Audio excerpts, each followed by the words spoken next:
All right. I am so happy to welcome to the program here today. We have SJ Anderson with us. Thank you for joining me, SJ. So happy to be here. Thank you for having me, Melissa. Honored to be here. Yeah. And so I had just happened to come across SJ through actually Chrysanda. I have a feeling my that Mercury shadow is still getting me. Cassandra Tyndall, who I love, she had you on one of her podcasts. I don't even know how I came across it. It like randomly popped up in my feed, and I was like, who is this guy? I'm like, he was talking about the Uranus North Node conjunction that's coming up in 2022. And I was just like, and then all of a sudden after that, I just kept seeing you in places. And I'm like, all right, well, I got to ask him to be on the program. So SJ, tell us, who are you? Tell us a little bit about yourself. I'm really happy to be here. Really happy you found me. Yeah, that was Cass and had invited me to write an article for the, let's see, what's the name of the magazine? I won't, it's something like Astrology. It's an Australia magazine, a lifestyle magazine they release once a year. And she just sent an email about it earlier.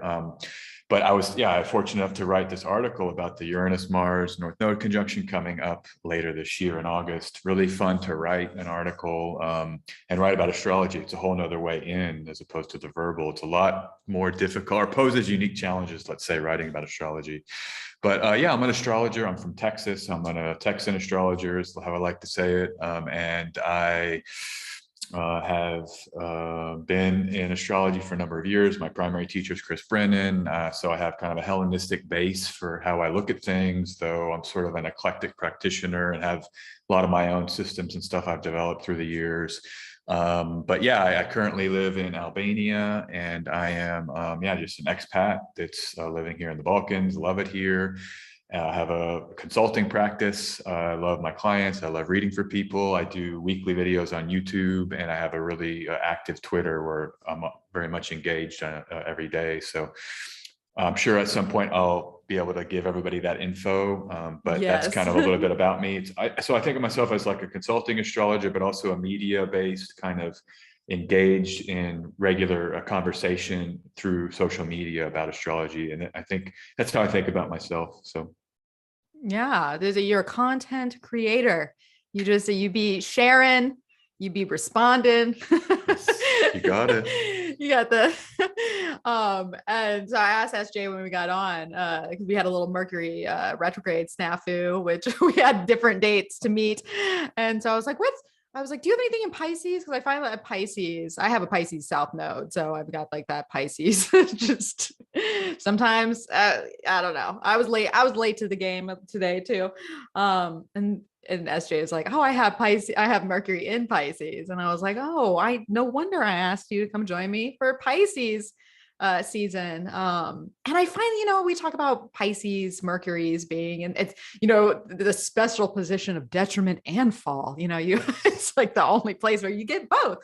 But I find like my dear friend, Gray Crawford, I found like the people that have Mercury in Pisces, like, are just like the best writers, the best communicators. They paint this different picture. Like, it's such a wonderful placement, and it's so funny to think about like the quote unquote detriment of it, and how beautiful it just happens to be.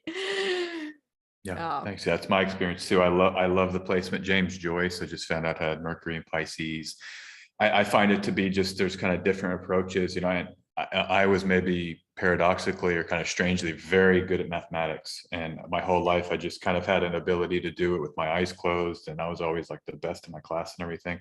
And I think it's Mercury and Pisces part of it, because I didn't even like the books. The textbooks to me were kind of boring, and I would kind of just have my own logical approaches to problems, and whereas other students, and not all the time, but it was kind of, there's a freedom that comes with Mercury and Pisces, freedom to do logic in a way that makes sense, maybe only to me, but I find you can really get things done with it in a certain weird way. So well, it has such an imagination quality to it. And I mean, when you talk about mathematics, and like, there's such a spiritual imaginative component to mathematics to begin with. Like, they are very much interlinked together. And Einstein wasn't, he had some prominent Pisces placements.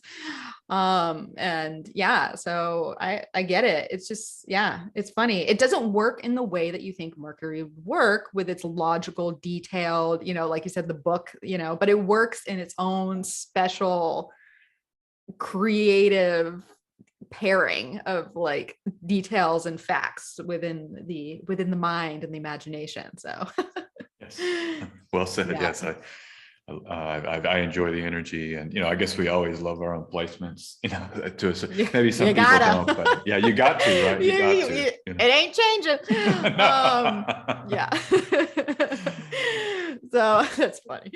Well, I'm glad to have you on the program here today. So let us get into Pisces season then. And so good old Pisces is going to start on Friday, February 18th, and all the if you noticed SJ is in Albania, so we will have, if you are listening in that region of the world, the times or the days might be a little bit different, obviously, because I'm over here on the Pacific coast of California, but for the most part, Pisces season ingress is Friday, February 18th. And so let's do a little overview of what does Pisces bring. It's the last sign of the zodiac. And it always has this like transcendent feeling of it, like right before that Aries ingress that just rushes in spring or fall if you're in the Southern hemisphere, but that big change in the equinox that happens. And so we got mutable water.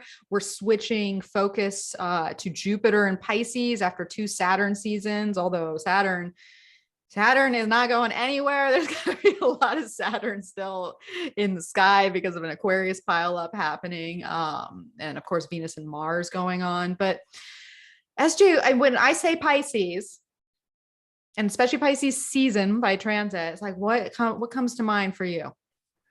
I was just thinking about the hopeful quality, I think, of Pisces, especially in the Northern Hemisphere, because there's warmer days. I mean, there's going to be some days probably that are as warm as they've been for some time. And it's not always the case. I mean, it's not like full on spring. It's not, full on summer, but there is the kind of loosening of what can be very cold periods in places where you have like snow on the ground for months and months. I spent a lot of time in Belarus a couple of years ago, and some the heaviest winters I've ever, it's just snow forever, and so there's a hopefulness here, I think, as we begin to see the promise of spring and summer. The sun's promise that's made maybe during the winter solstice is now kind of, it's coming to pay due, kind of make due on those promises. And as the sun gets ready for this big celebration, right, the astrological new year, which comes during Aries season. So I like that part of Pisces season. The kind of transitions into some hopefulness, and Jupiter rules Pisces in the ancient text. So, we've got the sense of hope, the planet of hope, right, ruling this time. So that's kind of my major, I guess, one thing I'll drop here as a major feature of it. No, I love that, because how perfect is it that that ruler is actually at home in that sign, and at the same time that we, this is a special moment, especially since Jupiter and Pisces, we get the small window of 5-month period where we get the meat of that fast acting Jupiter moving through Pisces territory. So it's nice that it just happens to coincide with Pisces season and all the activations, and of course what I think is like a bit of a juicy new moon in many respects for different reasons. Like we'll talk about that when we get there. But I love the idea of hope. Who doesn't love hope? It's like, that's what we live for. Like we get up and we do our day because we hope for, good things to happen in our lives and to progress as individuals and to move on and that's what the beauty of mutable energy is, just in general, as you brought up. This is a transitionary point that we notice in the seasons. And this is one of the most dramatic seasonal changes, like you stated, is because we are going from the cold of the winter, which is not, this is the epitome of like the least amount of life-giving, energy. It's like, it's cold, it's damp, it's snowy, it's rainy, it's icy.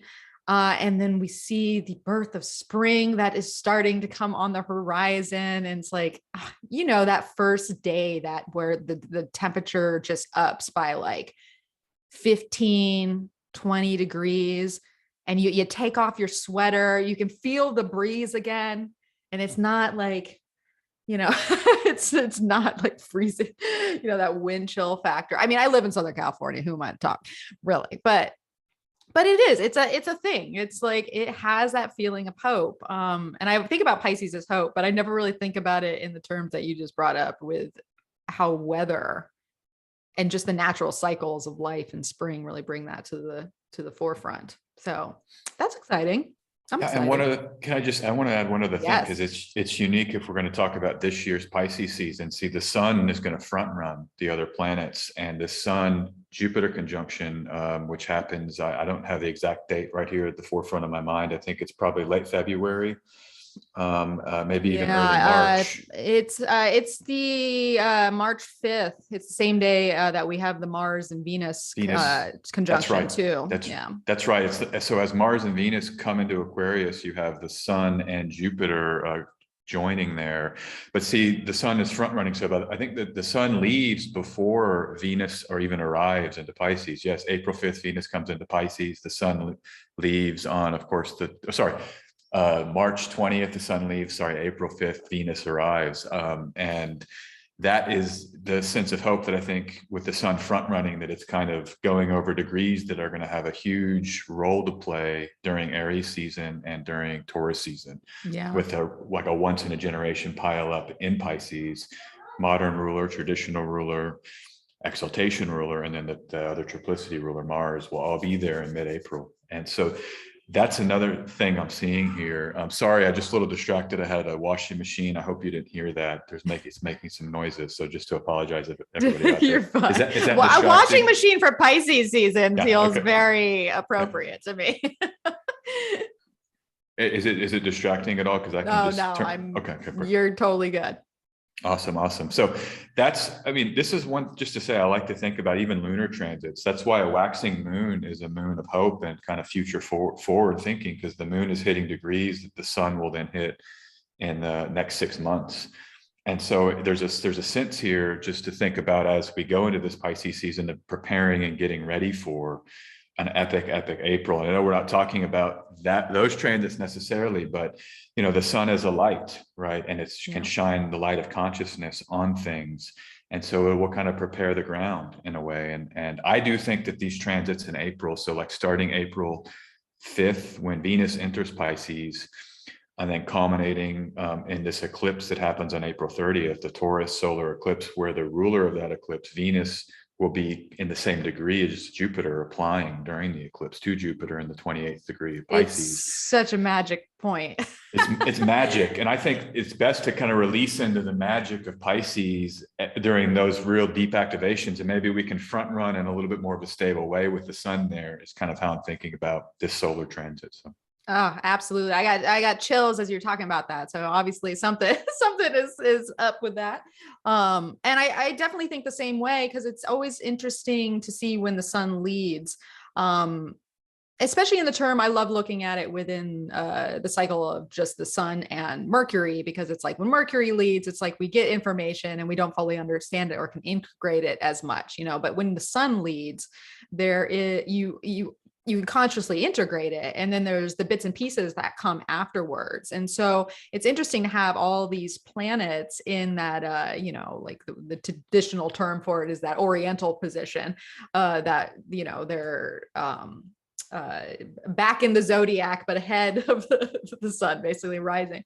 And it adds like that heat and fire dynamic to the actual planet itself. And it like quickens it. But at the same time, there's just something to be said about everything being introduced with the sun as the forerunner, because it's like when you see the light, as cheesy as it sounds, that seems very Pisces too. When you see the light, there's no going back from that. It's like there is just this integration that happens. And if you already have what that light is, and you know what you're hopeful for, you have the dream in place, or you see the vision, or the spiritual motive, which, Pisces is very spiritual to me. It's like, it's not so much this logical, cold Aquarian, not to say all Aquarius is cold, but it's very air, it's fixed air there. And then we're moving into this much more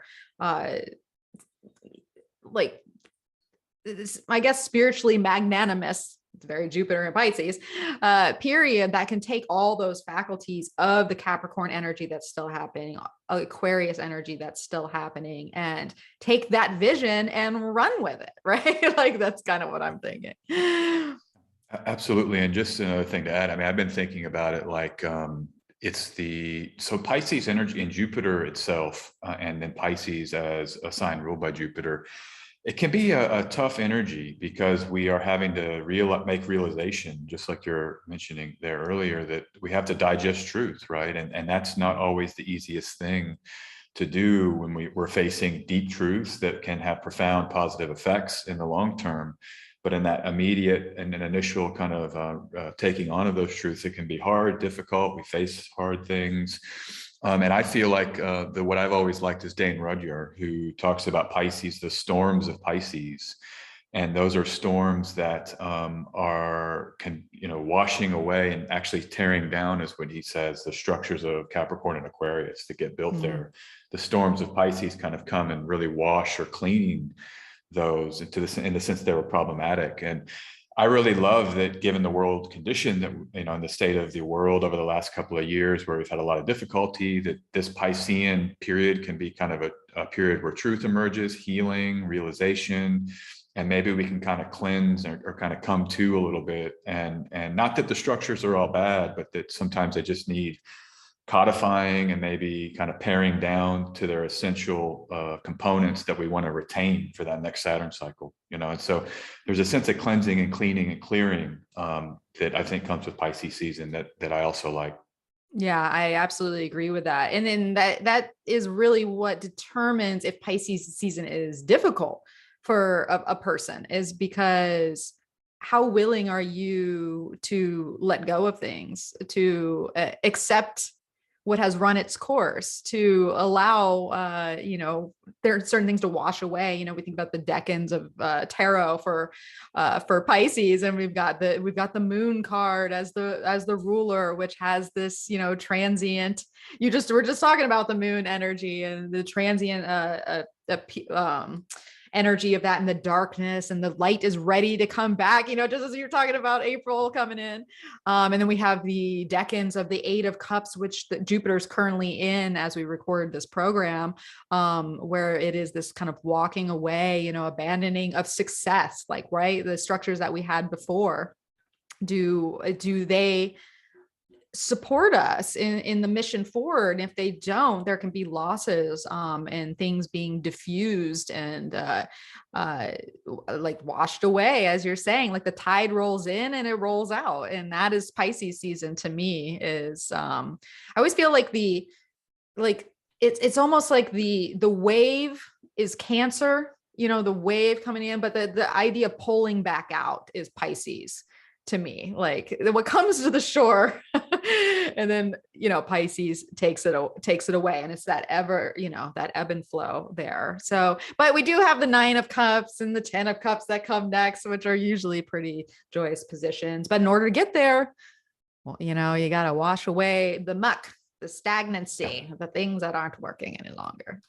Absolutely. Shower has been an analogy I've been using a lot with Jupiter and Pisces. Like, if we've been traveling for, let's say, months and months, or if anybody's been camping for like a period of days or weeks, or been living like on a farm or something, you just don't have a good shower for like a long time. And there's a lot of grit, and the beard gets long, or the hair gets matty.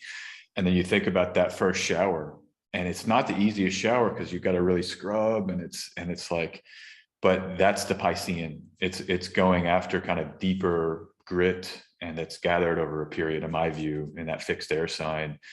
And so it can be a challenge. That bath can be a challenging bath, but when you're done, then you get maybe Aries, you're back out fresh, ready to go, kind of thing. So that's one analogy I think has something to value, the bath analogy.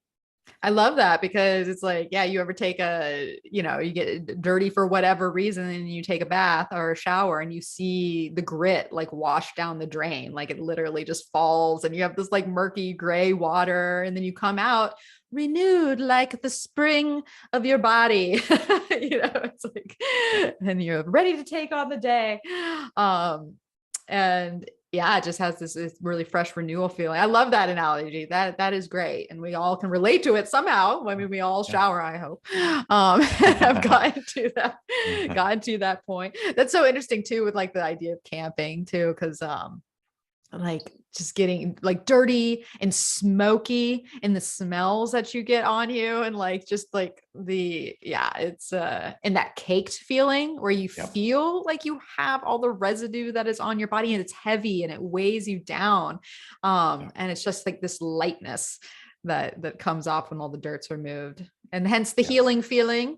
But if we were accustomed to the dirt and we got used to carrying it and we were emotionally holding on to the residue, Pisces can be a little disorienting, because it does, like it is a feel season. It is a cry. Like if there is a cry that has to happen, oh, that it's Pisces. It's like people are like, why am I so emotional? Why am I crying all the time? Why does this sensitive commercial about animals or, bring me to tears in seconds? I mean, that's the story of my life, but like you're just more apt to have like the waterworks come up because of like that purging energy of emotion that just wants to. And it could be, that's the thing, is it could be if you find yourself like tearing up over something that's catching you outside, especially in a humanitarian way, or the feeling the world, a lot of times that's tapping into something within yourself that is releasing through that. Or if you feel the helplessness or the hopelessness of like a world situation, and then you resonate with that in yourself, because we all have areas where we feel helpless or hopeless or have gone through that, and you like resonate with some sort of empathy. And I feel like that is like that Piscean response, is there just so much empathy that comes through, especially after these Saturnian periods. It could be overwhelming, because that's another word that comes in with Pisces, is like overwhelm. And you're like, oh my God, where'd that come from? I'm like, I haven't felt that in a while, or I didn't know that was there. It was buried deep below, and it purges out. It's the analogy I've been thinking about too, along this particular line of thought, is when, I don't know if anybody's experienced this, like when you're grieving, the grieving process. So sometimes the being overwhelmed with the moment where maybe there's the cathartic breakthrough, like there's scenes in movies that depict this, something like Good Will Hunting, when Robin Williams says, it's not your fault, it's not your fault, it's not your fault. Finally, it just opens him and he bursts. You lose yourself in the weeping and in the healing and in the crying, and so that's what I think about Pisces. It's the kind of like deep cathartic healing release of emotion that you actually lose sense of time. If anybody's experienced this before, you can cry and then you come, where am I? But you become a whole new person, because that inner, the knots of kind of pain, they actually get released in these kind of bursts of inner energy that come. And so this is the optimistic, both the challenge, because if we're trying to bury that, like with drugs, that's a way people can run from that kind of cathartic release. But if we can just go with it, then I think there's real optimism for a renewal that can come on the backside of it. And I think you mentioned a great point, 2 years of heavy. So it's been December 2017 since Saturn came into Capricorn, but then Jupiter came to Capricorn in December 2019. And so we had that Saturn co-present cycle. I've talked a lot about it for 2 years, and we just finished that. And so there's just a lot of, it goes without even saying, I think we can just say we've had a lot of collective trauma, and there's, I think, a lot of opportunities for just feeling into grief during this whole spring, because we'll have that pile up in Pisces we talked about earlier, we alluded to earlier, and that eclipse. But this can be a, part of this too, this Pisces season, particularly the Cazimi, I think, with Sun Jupiter on let's say the date again, the 7th March of March. 5th, I think. March 5th. Okay, March 5th. Okay, cool. It's so funny that we're bringing this up, because I just happen to be listening to an audiobook right now. The Many Lives, Many Masters, the book on reincarnation, about a psychotherapist that helps this woman who had all these phobias and all these fears, and it was really taking down her life. Like she could barely function.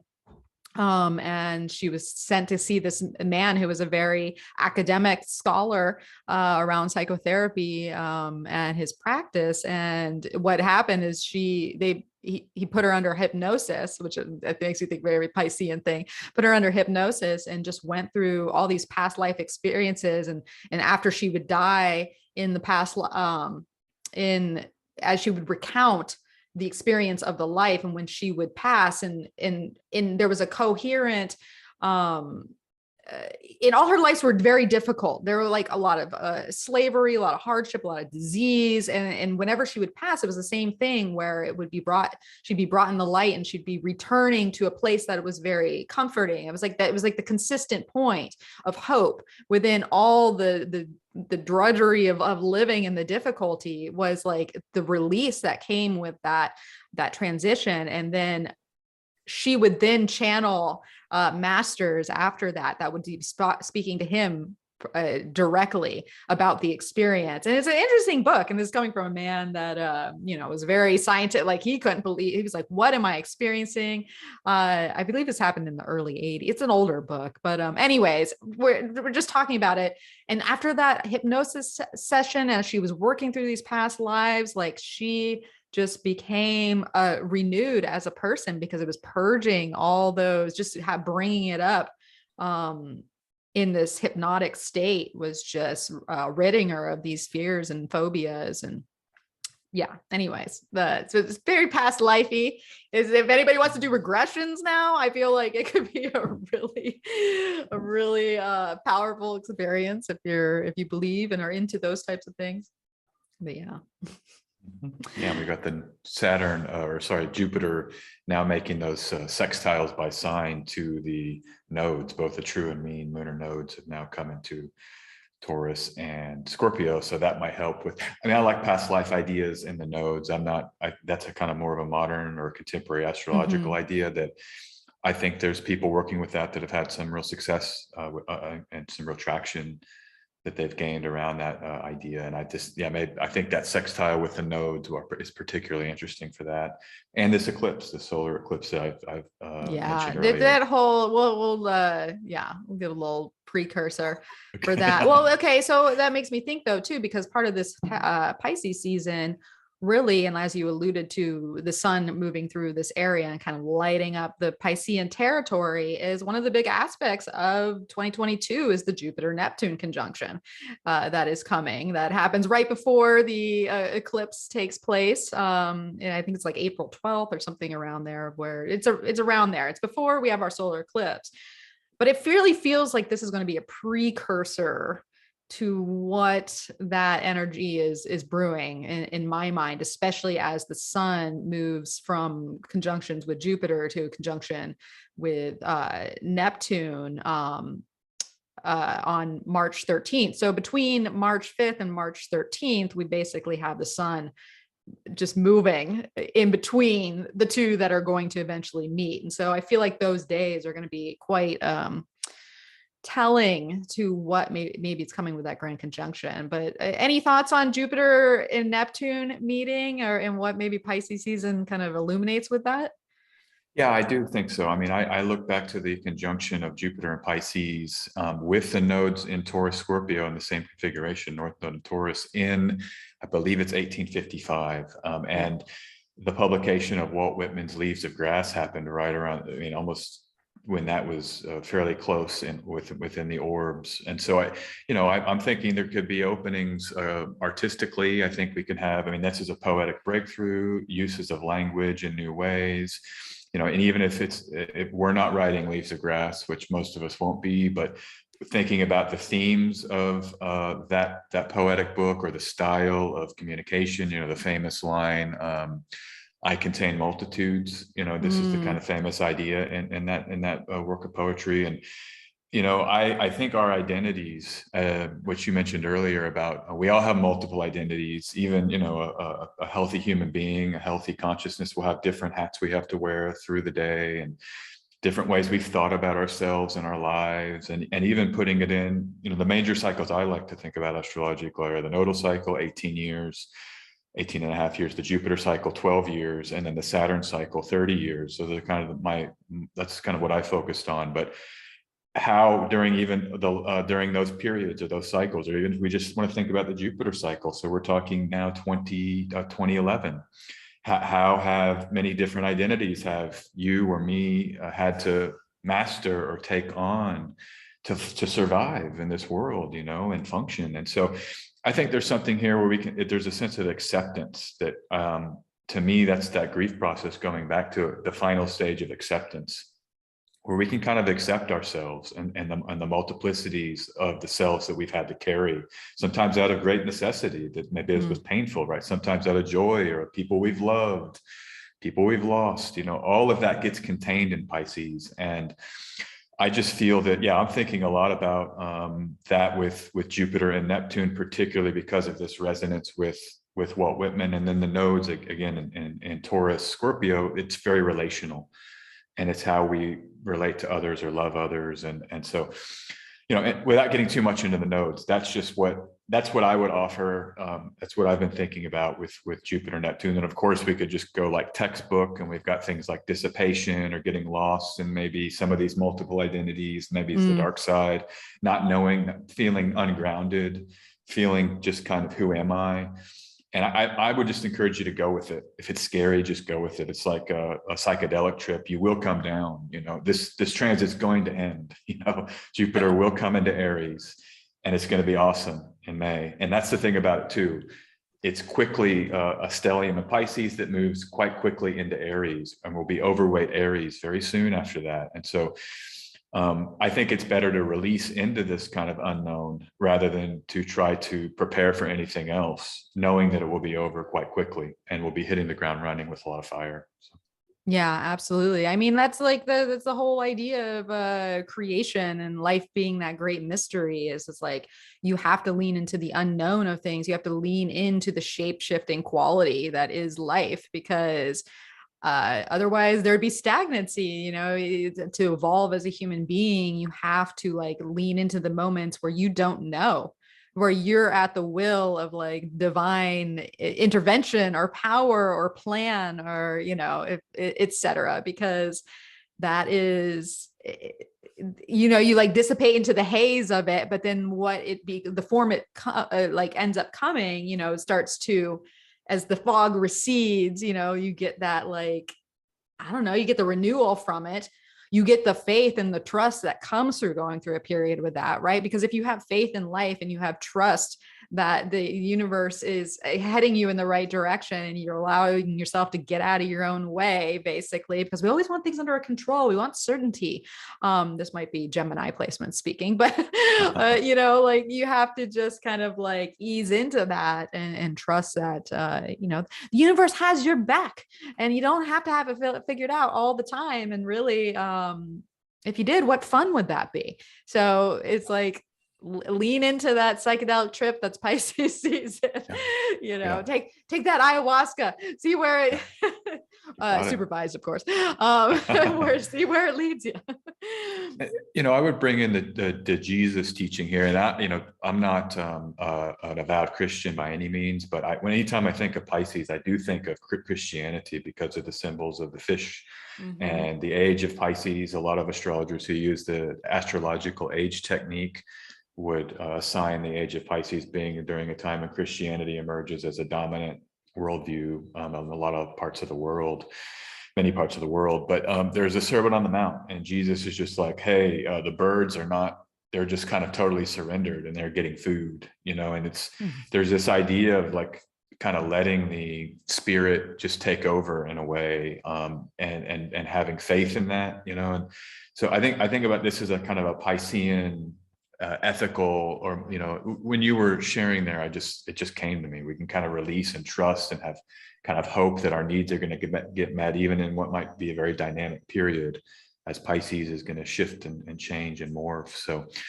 and we all have our natal chart. That's the other thing I was saying. It's like, we're going to come back to our placements, and you're going to come back to that ascendant degree, even if we're kind of sloshed around. And you might want to think about too, this is always when I do general transit discussion, I always like to just refer people back. I mean, think about where Pisces is in your chart, where Sagittarius is, as maybe areas where what we're describing can be applied, you know. So like fourth house, maybe you're moving or doing renovation or something like this, or discovering like I saw this story on the news recently, discovering a safe buried under the a bed in your new home. It's a Jupiter abundance, but yeah. You don't know. I mean, anything is possible. I feel like that's a part of that too.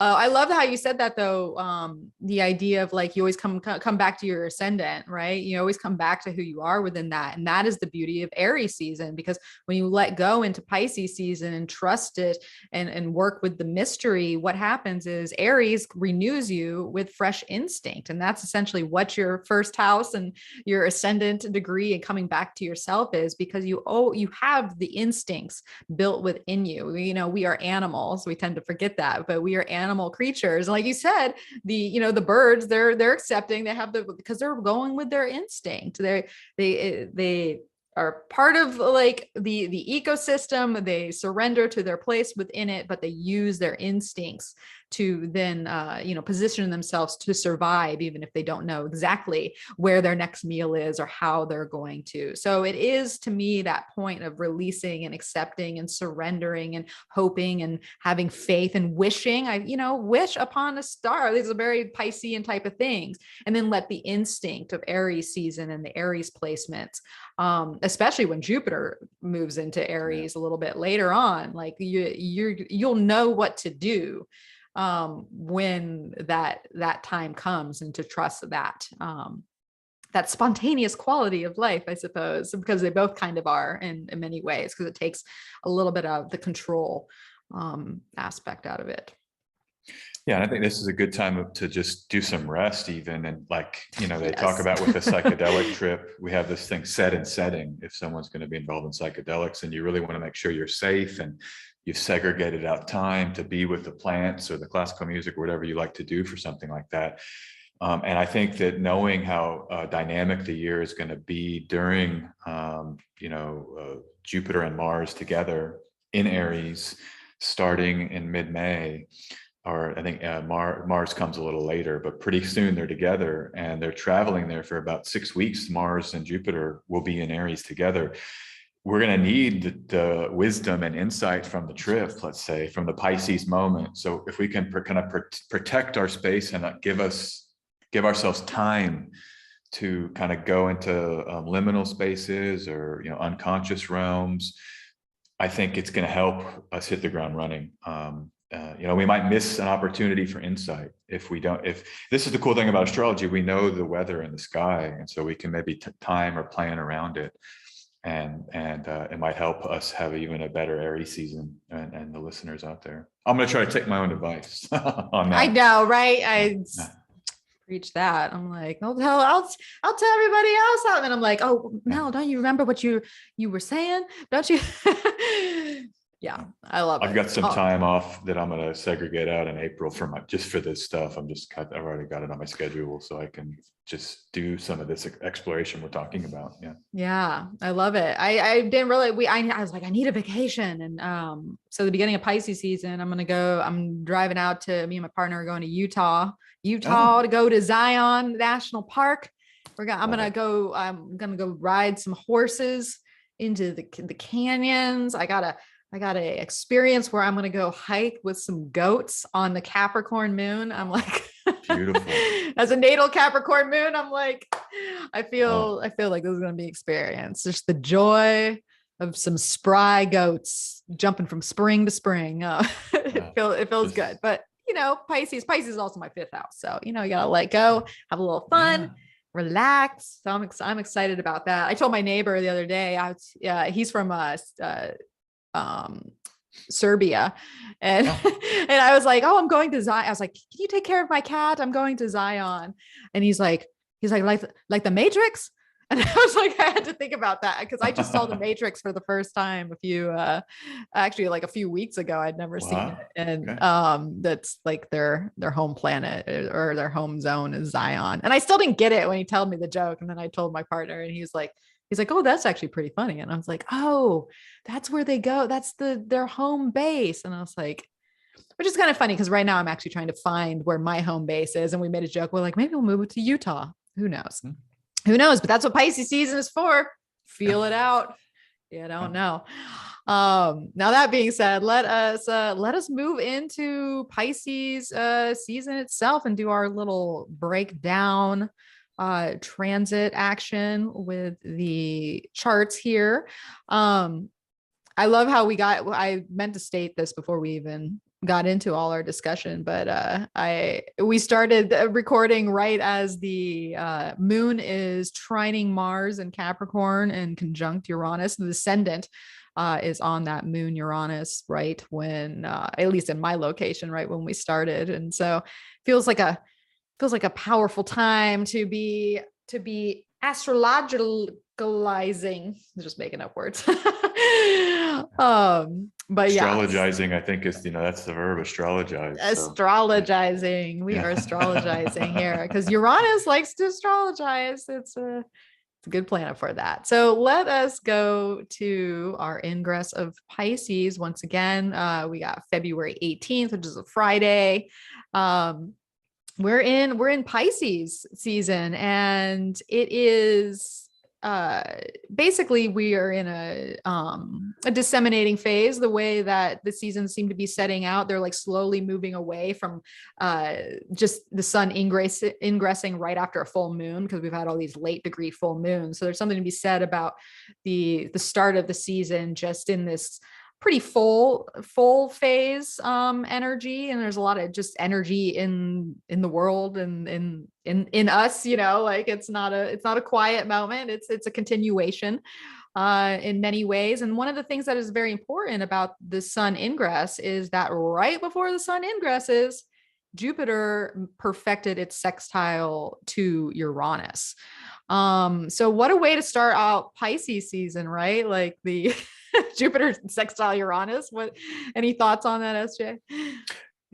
I would just say it's kind of more of what we've discussed, that there might be new impetus or unexpected impetus into the grief process and the kind of truth discovery process that we were discussing earlier. Sometimes that's how Uranus can be, and any process of healing or of realization can often come in flashes of unexpected, truth, or moments of unexpected flashes. You read about wisdom teachers. Sometimes they're like, well, we're walking down the street and this dog barked and boom, I knew God for the first time, or something like this. So even Ram Dass, I think about someone I really like, his first journey when he met Neem Karoli Baba, his guru. And to go back to psychedelics, there's a famous moment where he gives the guru the LSD, and the guru just starts laughing.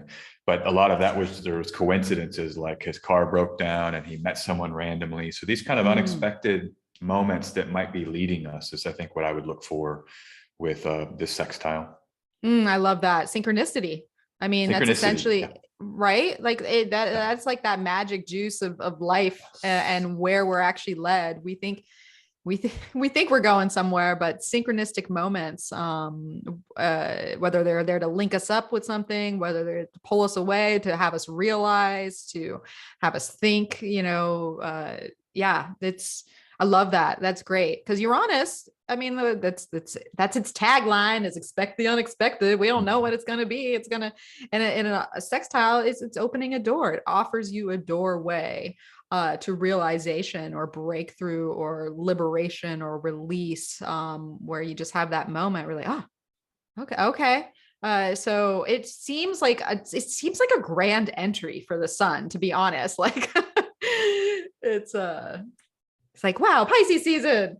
Oh, I'm feeling inspired. There's like an inspirational kind of quality to it, to me at least, or like a feeling like excited, like that's what Uranus usually brings, and Jupiter is just going to trump up anything that it touches. And so it's just has this kind of like, I can't even put it into words. I just feel it, like my body's like shaking like a worm, ready to do this thing. Yeah. Yeah. And just to note, I want to note the Virgo moon there. I think that's also something that will Mm, underscore and kind of undergird these moments that you have the moon involved. A little later there by degree, but it's still, in the Earth sign, where Uranus is in an Earth sign, and then Pisces in the mutable sign. So I always check in with the moon. I'll probably do that a few times here because it really yeah, informs what's happening. absolutely. And so I think there could also be opportunities for body and for like, home life. The earth elements so prominently featured right now with, as you mentioned, the moon, as we're speaking, the moon in Taurus, and the moon making that sextile to Mars and Capricorn. But even in this chart, we still have the Mars, Venus, Pluto, all there in Capricorn. And so, what are we doing with our materiality is my favorite Mm. word for that. The material things in our lives may be involved here in either the synchronicities or the surprises. Maybe we're going to sell things, purge things, take on new possessions, enjoy the things we have. Maybe something we've carried like an item will be important to the kind of breakthroughs. It's like I think about sometimes if you have a talisman, not in the astrological magic sense, but just, an object like a baby blanket or a stuffed animal, even a picture, maybe there's something here with that. So Oh, I love that because that's one thing that I noticed really about on the other side of thing, Virgo season in 2021 was it had a grand trine energy going on in Earth between Uranus and Taurus and Pluto and Capricorn. And we see that here again with the yeah. moon. It's like basically the moon's next. Oh, that is a bad triangle I'm drawing right now. It's like a witch's hat. But it has that quality where it's the next thing I think it meets. It's moving away from the opposition with Neptune, which is that purging and that letting go and that the release quality.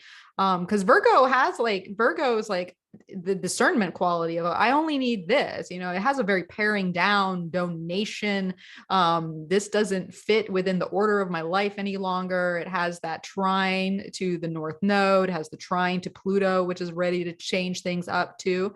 So yeah, it really just comes back to our initial talk about the purge quality and the cleansing quality that Pisces season can bring, where we think emotionally, but a lot of times we have our emotions tied up. I mean, speaking as a Cancer, in physical things and the things that we collect and what we hold dear and cherish. And when they run their course, they end up like weighing us down, possessions. And if we're going to move on to this fabulous new life and the birth of, all these eclipses coming and all that. And I know personally, I am purging big time. So you're speaking to me, SJ. I'm like, I'm purging. Awesome. Yeah.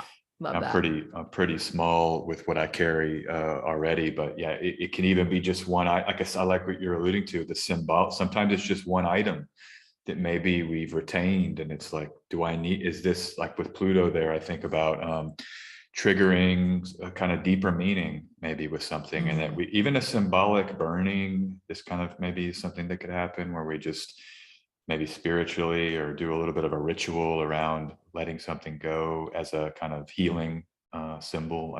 That there's something, it's not a fire, there's not a lot of fire in this chart, but I know there isn't, is there? That's I'm like, are we burying? Maybe we need to bury. Yeah, very much good. Or fire as a remedial thing. And then ash it. Like spread the ashes in the forest or in the ocean. I mean, responsibly, of course. We are environmentalists here.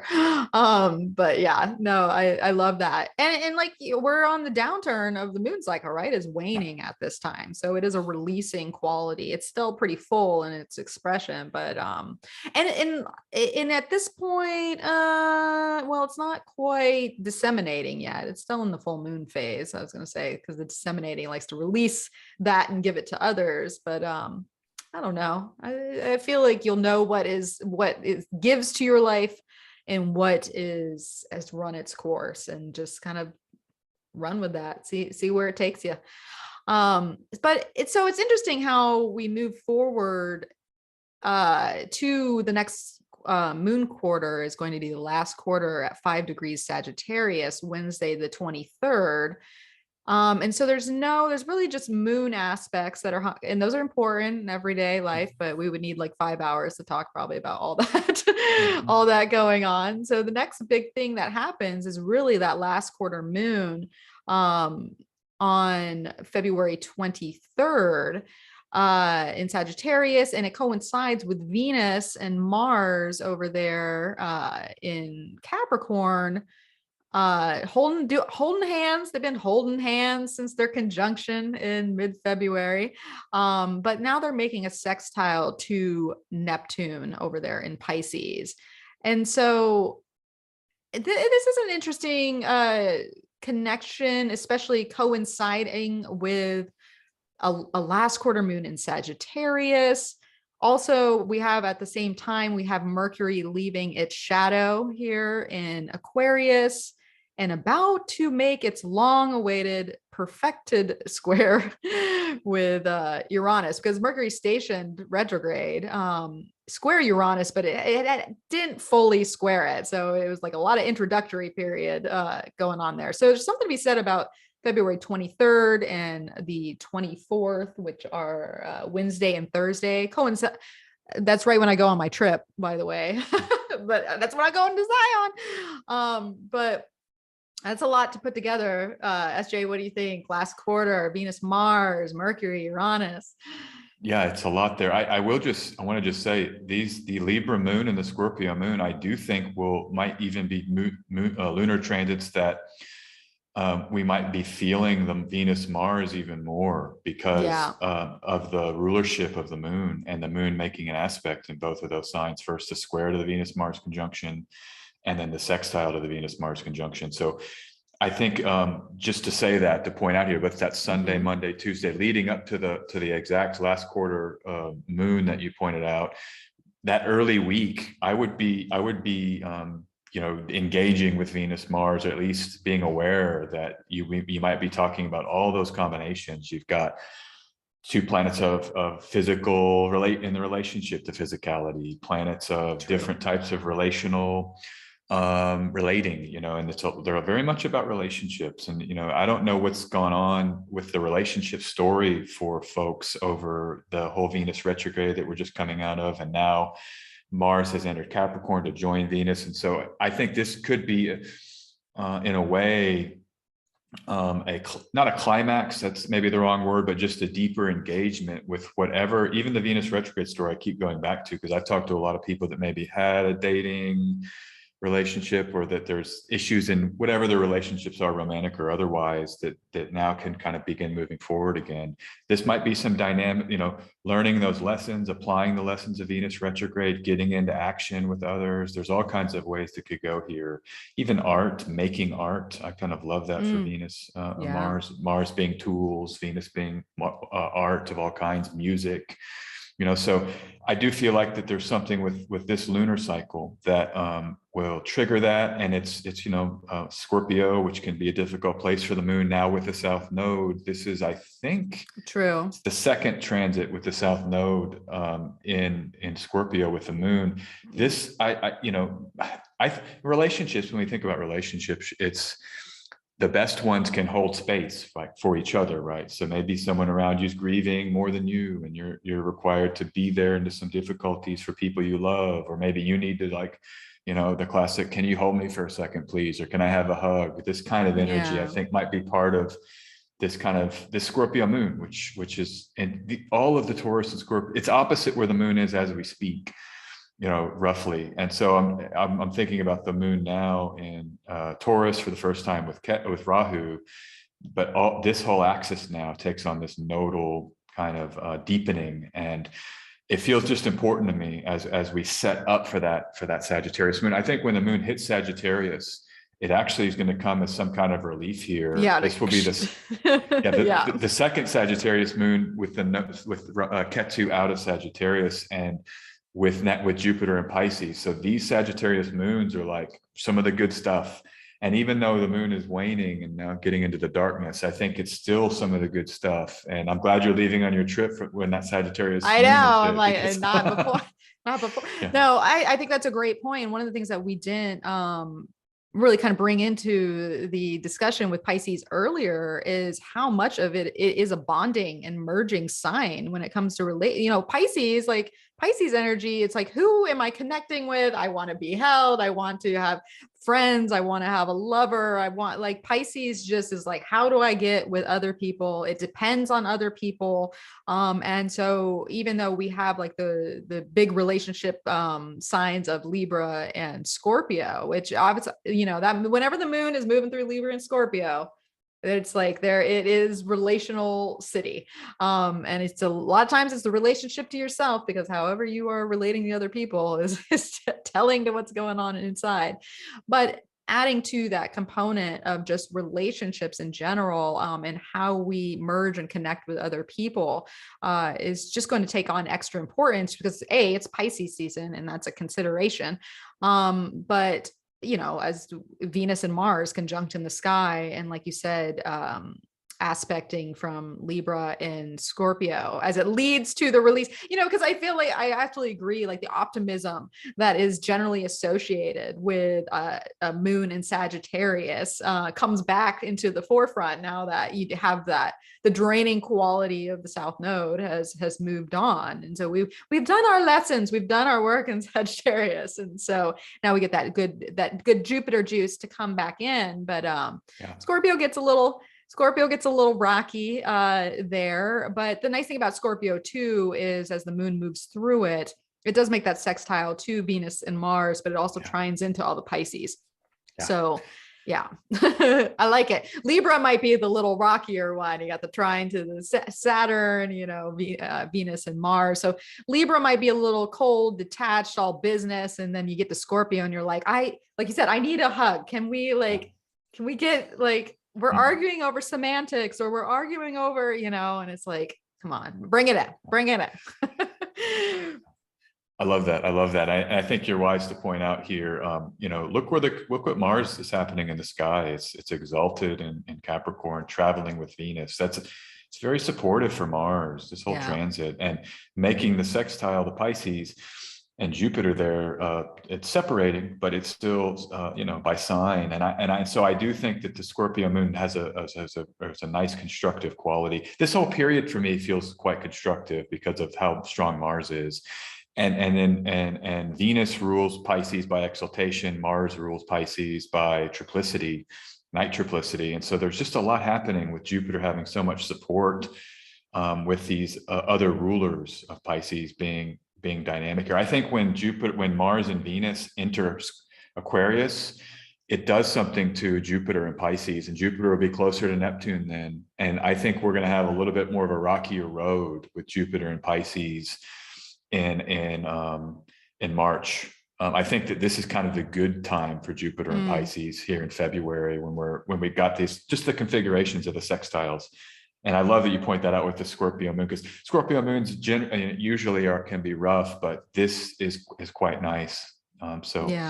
Anyhow, I think this is important background. Now I'm coming to the original question of what about this Sagittarius moment? But you painted it though, because the Sagittarius moment coincides with the Neptune aspect of Mars and Venus, making that exact sextile. And I think about the relationship planets contacting Neptune, and it's like, oh, can I get a little compassion? Can I get a little consideration? Can we let this go? How do we work? What's the bigger thing that we're working towards? And can we get rid of all the back and forth, tiffs and that are keep us from the real goal that's in place. But and in the vision of the Sagittarius moon, the bigger picture here. That's really important, I think, to mention how grounding these sextiles are going to be for Neptune and Pisces, which can sometimes feel so dissipatory, so much dissipation, that it's fun. I love Neptune, actually. A lot of astrologers are, Neptune is a malefic. You hear this chorus a lot on Twitter, and you have to be prepared to go into the energy, but once you've done it a few times, I think it can be quite constructive. But in this particular moment here, when you've got this sextile applying, when the moon's in Sagittarius, I think you'll have the grounding that can come from Venus and Mars in Capricorn to work with head in the clouds, feet on the ground, right? This might be a way to think about this particular transit. But then the Sag moon, it's the fire it's that fire that comes in. And so I do think that there's kind of a groundedness here, and maybe even exploring from a place of groundedness, just like you mentioned with your trip. You're like, I'm going to go to Zion, and you sound very grounded, but at the same time excited and explorative. So it's kind of, that's a perfect, your life events are kind of lining up quite well, I think, for this transit. Wow.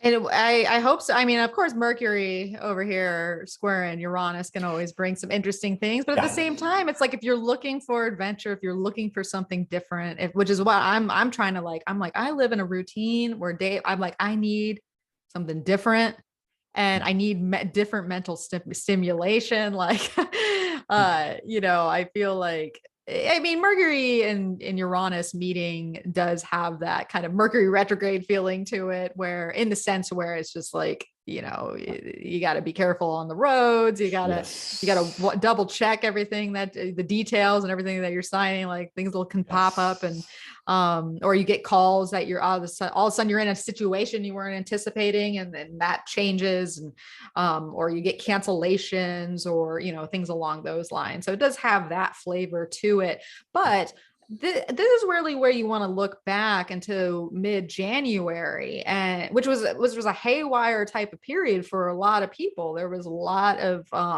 people are like, is this Mercury retrograde like extra? And I'm like, well, it's kind of extra because it's stationing square Uranus, and it's basically was prepping a Saturn Uranus story.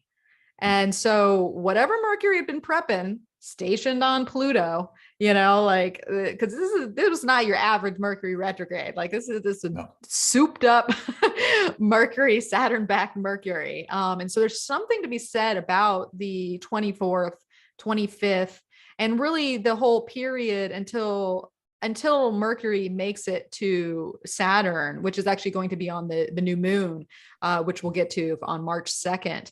That there's a whole mercurial story that's developing aside from the other things. So any thoughts on that, SJ, the retrograde, where it's at, Uranus? I'm a huge fan of Mercury Saturn combinations. I really enjoy how constructive they can be when combined, especially in a situation where you have it happening in Aquarius, a sign that it is itself the two rulers of Aquarius. So by domicile, Saturn rules Aquarius. There is no exaltation ruler, but there's a triplicity ruler, and there's two triplicity rulers: night triplicity Mercury, day triplicity Saturn. So there's really only those two planets ruling. If you talk about major rulers in the ancient system, it's Mercury and Saturn. So when they meet in Aquarius, it's I think it could be great opportunities for things like science, and you don't have to be a scientist to engage in this kind of tinkering or mental kind of applications of processes. It's very heady, it's very intellectual, but for tangible purposes. And so I think people can, and what I would also say about it is this Mercury retrograde going over the hot degrees of our moment in time, right? The hot degrees of our age, let's say, with Jupiter. So there's a bunch of them, but you have like the Saturn Pluto conjunction in early 2020. You have which is, I don't think that Mercury came all the way back to that one. It stationed a degree over, I believe, from that. It was close though. It was close. But then it came and hit the Jupiter Saturn conjunction, which is the one that I'm maybe most interested in, that zero Aquarius. And so that Mercury has been going over that. This retrograde has, to me, felt, for a number of reasons. You mentioned stationing so close to Saturn, stationing so close to the square to Uranus. This, I think, has been a big part of like the story of our age, and even personally, like, think about what's happened in the last 2 years. And this Mercury retrograde is a time to review or look back or think about and tinker. But now it's direct, it's out of its shadow, it's hitting Saturn. And so I've been thinking about this whole Saturn period as it's in now new degrees and fresh degrees in Aquarius. The Jupiter Saturn co-presence is over. The Saturn Pluto conjunction is now wide enough by orb that it's kind of dissipating, that we can kind of lean into constructive parts of Saturn and Aquarius. It's not so much of like the restriction side now with Saturn and Aquarius.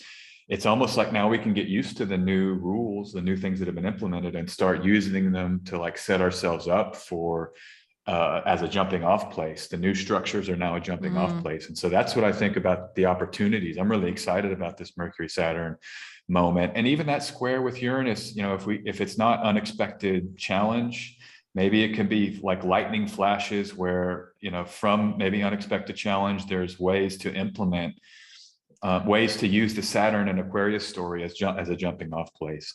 So those are kind of my thoughts on that. I'm really an optimistic person, probably to my detriment, but I kind of lean into most transits, and I try to kind of tease out, you know, how we can use the stuff as positively. But so well, you do got a Jupiter backed Mercury, so I get it. I got a Mercury Jupiter conjunction in a fire sign, so I'm like, I'm right there with you. Like to let's get into the optimism. You know, like it's okay to set your mind up like that, I think. But what came to mind as you were talking about that is, I mean, you know, I think about Mercury square Uranus is there is those kind of erratic ideas that can come up and these seeming breakthroughs.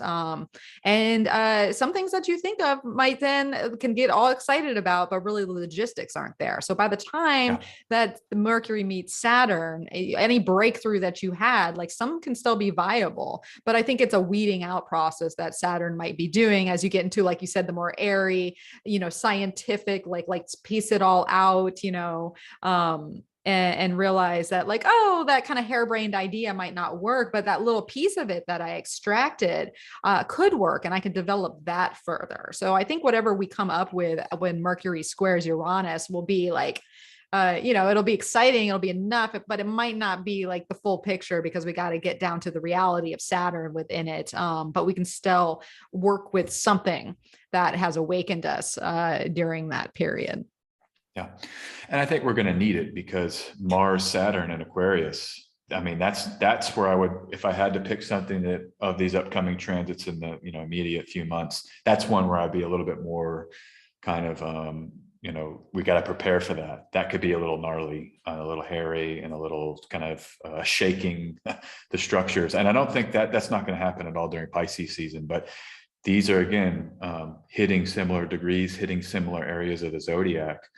And so maybe the planning here with Mercury Saturn combinations, we can kind of plan for how we're going to engage Mars meeting Saturn in, I believe, what is that, April? They perfect the conjunction. I think in early April it is. The Mars Saturn conjunction is like April 1st, is it? Or is it April 4th? We April have 4th, it here, okay. 22 degrees of Aquarius, which is interesting because I was talking about this with Gary Caton in the last episode.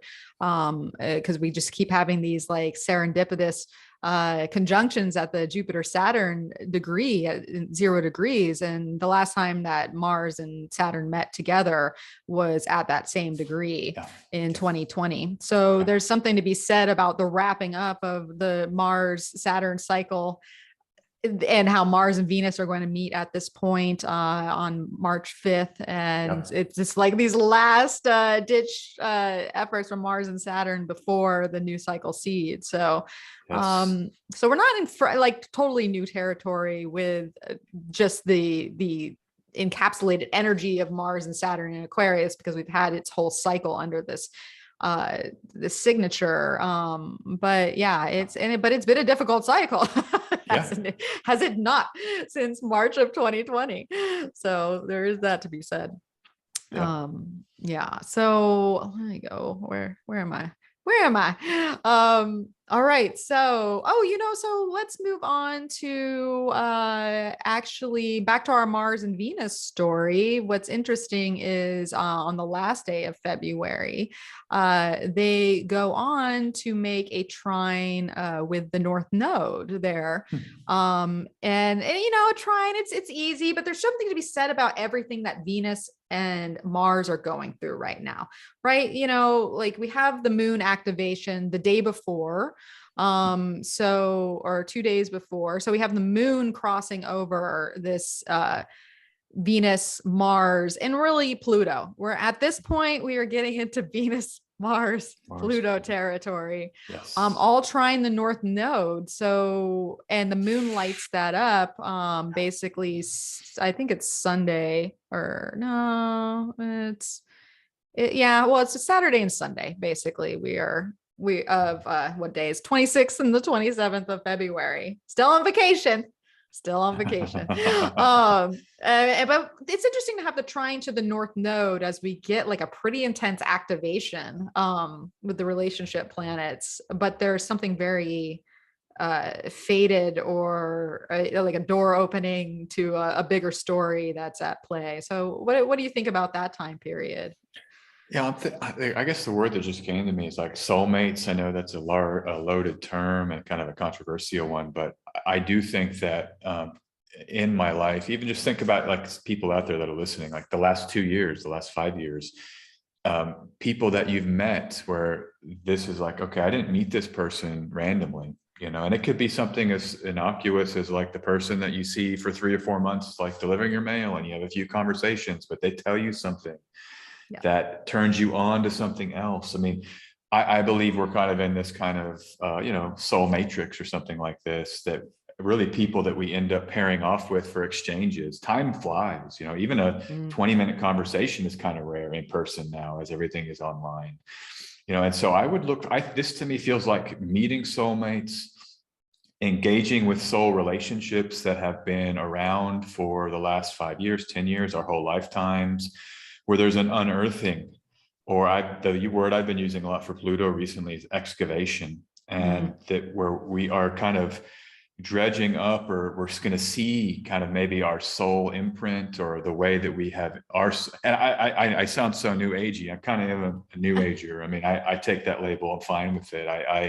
I'm into all kinds of alternative spiritualities, and, grounded in Theravada Buddhism, but I have different worldviews and things. But if people don't like the word soul, maybe you can think about just, people that are walking your path, or people that you are kind of teaming up with in this life, and it feels like it's a match. I mean, there's other ways to explain this, but this does feel very like heavy soul energy of like a soul fellowship. And whether that's the past, I think about Capricorn often can be past, because it's old, ancient things, and it's not the dynamic day ruler of Saturn, it's the night ruler. So it's like when we go home at night, we dream and we think about things, and so this just feels very faded relationships, old things that are emerging, or maybe old things that are coming up to be seen or felt or healed, almost and Venus is still in the degrees of its retrograde. So maybe this is when the old relationships emerge, and we're having to kind of confront things we're still carrying with us, relational attitudes, people that we're in relationship with. But I just want to say one more thing. When Venus stationed on Pluto, just remember, I would encourage people to go back and look at that period, because it was intense. I mean, I don't remember an as intense Venus retrograde station, and it's been a few years since there's been one that was quite as intense. And I mean, in terms of like hitting at different levels of the consciousness, like what I was saying earlier about the seriousness of relationship. That's kind of what I was getting at in terms of soul connection. Relationships can be a serious matter. They talk about in the nursing homes, they go talk to people, and all they want to talk about is who they loved. The money doesn't matter, none of it. It's just, what were those core few relationships that we had? And then when we're transitioning out of this life, that's what we want to think about. So this is what it feels like to me, that we're coming back to trigger. It's part of this same story with Mars there. I just hope it's maybe a little bit more constructive, and maybe a little bit more like building upon some of these realizations. But to me, with Pluto, sometimes that can even subsume the Mars. I mean, that's what Pluto is. Pluto, it's just not, especially when things are right close to it, it kind of all bets are off, with those planets being able to do things they like to do. And so anyhow, that's some of my thoughts on it. I would just say love people, center love, and just kind of healing love, might probably be the way to go, Yeah. The image that came to mind as you're talking about this, and like, it kind of goes with the excavating, but more maybe the pole of it is like any planet that comes into the domain of Pluto by conjunction, to me, it's almost like the ground opens and the ground, you know, especially an earth sign, the ground opens and it starts to swallow you. It swallows whatever it's, because it's taking it down under. And this isn't Venus's first rodeo, as you pointed out, and that's the important part about this. And where Mars plays a role in this all, because Venus knows this territory. Venus has already engaged with it. I mean, she stationed retrograde on December 19th. She had the conjunction to Pluto, I think on the 11th of December. And then that following one was on Christmas. And really that whole Christmas period to the first days of the new year were super tough as Mercury went over Venus and Pluto. And I'll tell you what, that like relationally speaking, in my relationship, those were some dark days. Those were dark days. But I knew it. Thank God for astrology, because if I didn't know that, it wouldn't have been pretty.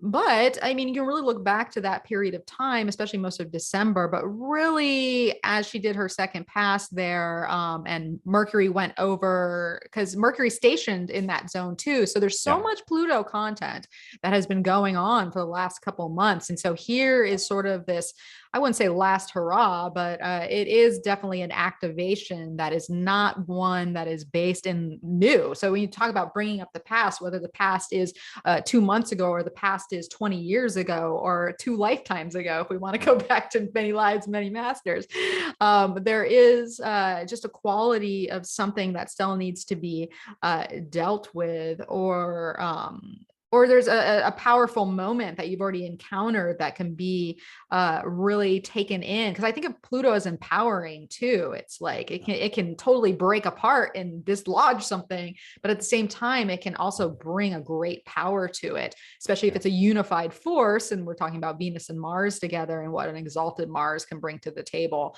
too. And we might be getting ahead of ourselves, because really this conjunction happens when we have our new moon. So all this energy that we're talking about is not just a one stop, you know, situation. It is a whole lunar cycle that's going to be embedded in this. But it's kind of exciting. It's kind of exciting in many ways. But I'm also a Plutonian person, so maybe that's why I find it exciting.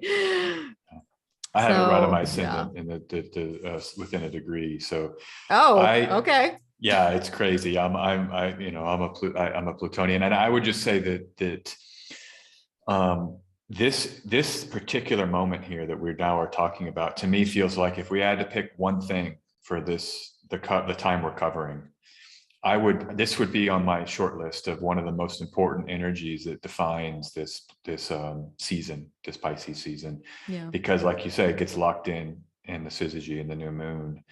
And so I just want to, the only thing else I would add is that there does feel like a sense of final review, taking action on the insights, on the things that have been excavated. The great thing about Pluto is that it's stuff that's already there. So it brings up the stuff that's already present. And that's the kind of beauty of it, and the terrifying of part of it is that, you know, the things we don't want to look at that we've been running from, well, no, now they're there and you have to see them. And with Mars, that's my hope too, is that it just can be a constructive where we can use that. And the fact that Venus is now moving forward and won't be returning to these degrees again until next year. Mars won't be there for 2 years roughly. That maybe there's a sense of putting to bed some of the late Capricorn activations of the last several years. Yeah. Now, the one thing I will also mention is that not sadly, but just, you know, that's a Saturnian word. I heard the whole thing. Yeah. Just strap up, because 2023, Pluto will enter 0 Aquarius. So like you and those 3 conjunctions you and Gary were talking about, Venus, Mars this year conjoined 0 Aquarius, Saturn, Jupiter, late 2020 conjoined 0 Aquarius, and then Mars, Saturn, 2020, right, conjoined 0 Aquarius. And so when Pluto gets there, I wish Pluto was in something like, I don't know, Virgo, because we could really be done with all of these late Cap, early Aquarius stuff. But it's not, we're not done with it. Unfortunately, we're not done with it. So But maybe just for this particular cycle, like Mars, Venus clearing this, there is nothing else for a while. And I think that can be, it's something to be optimistic about, because whereas the station retrograde of Venus on Pluto, that was just kicking this whole thing off, I know. Yeah, and we had to go through all of this month or 2 months of it. Now it's over for now on a localized time frame. And so I'm optimistic, and I like that Mars is there for kind of saying goodbye. Mars is sometimes like, see ya, sayonara, you get in the car, you drive off. Mars can be a planet of leaving something. Oh, And absolutely. so sometimes things get too intense. You're processing this Plutonic and Venus retrograde. It's like, sometimes just, nah, I'm turning this off. I'll see you next year. I'll see, enough therapy for now. Let me just get into life a little bit. That's kind of how this feels to me too. Yeah. Well, and it makes a lot of sense too, because to paint some context here of where this kind of is leading us to, because we keep talking about that new moon that's going to happen in Pisces on Wednesday, March 2nd. But really the few days that lead up to it, past this Mars, Venus, North Node trine in the and just the impending Pluto, and the kind of like that faded, the connective, back to the synchronicity of and dredging up things from the past, but also making breakthroughs around them.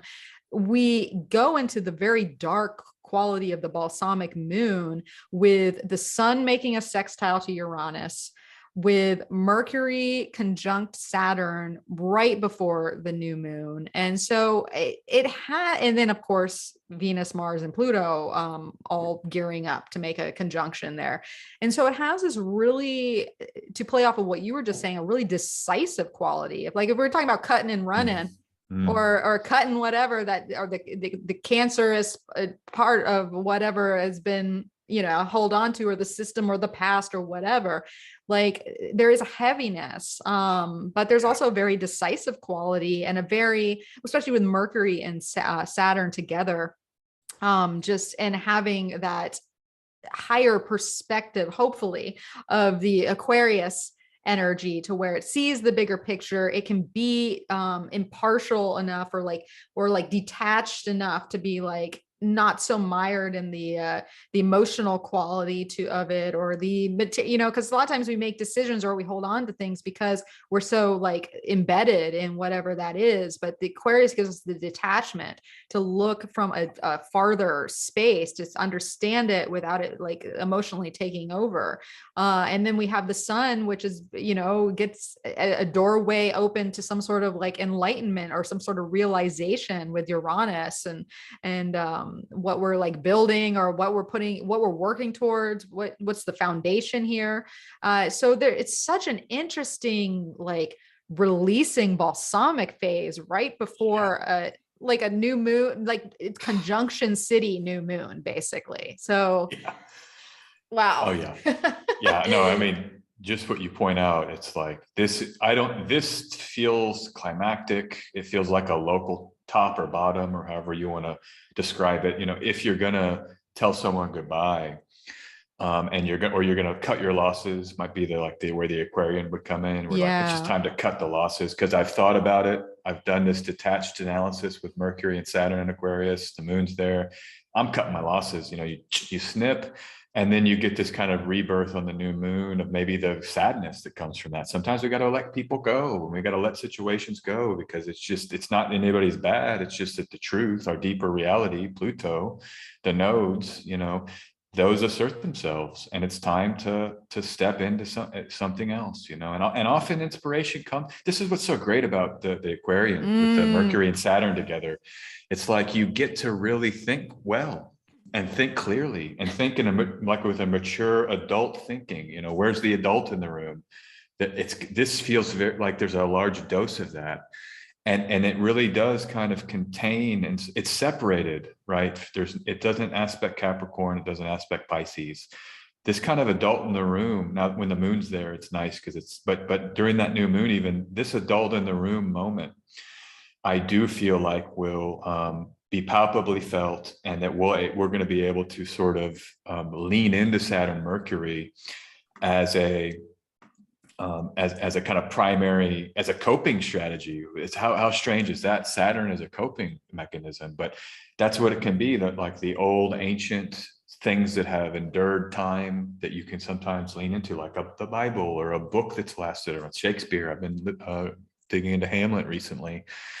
It's just beautiful. That story is just the test of time, you know? So I would be looking for things like that too, to help, you know, talk about grounding. And with earth signs, we think about grounding, but sometimes there can be intellectual ideas that ground us, you know, ideas of ways of thought that we kind of can lean into, or even mantras, you know, these are mental statements that can hold everything together. And that's what I'm just struck by, I mean, everything you said just feels so profound there, in terms of this being, I was just thinking, wow, it really is coming.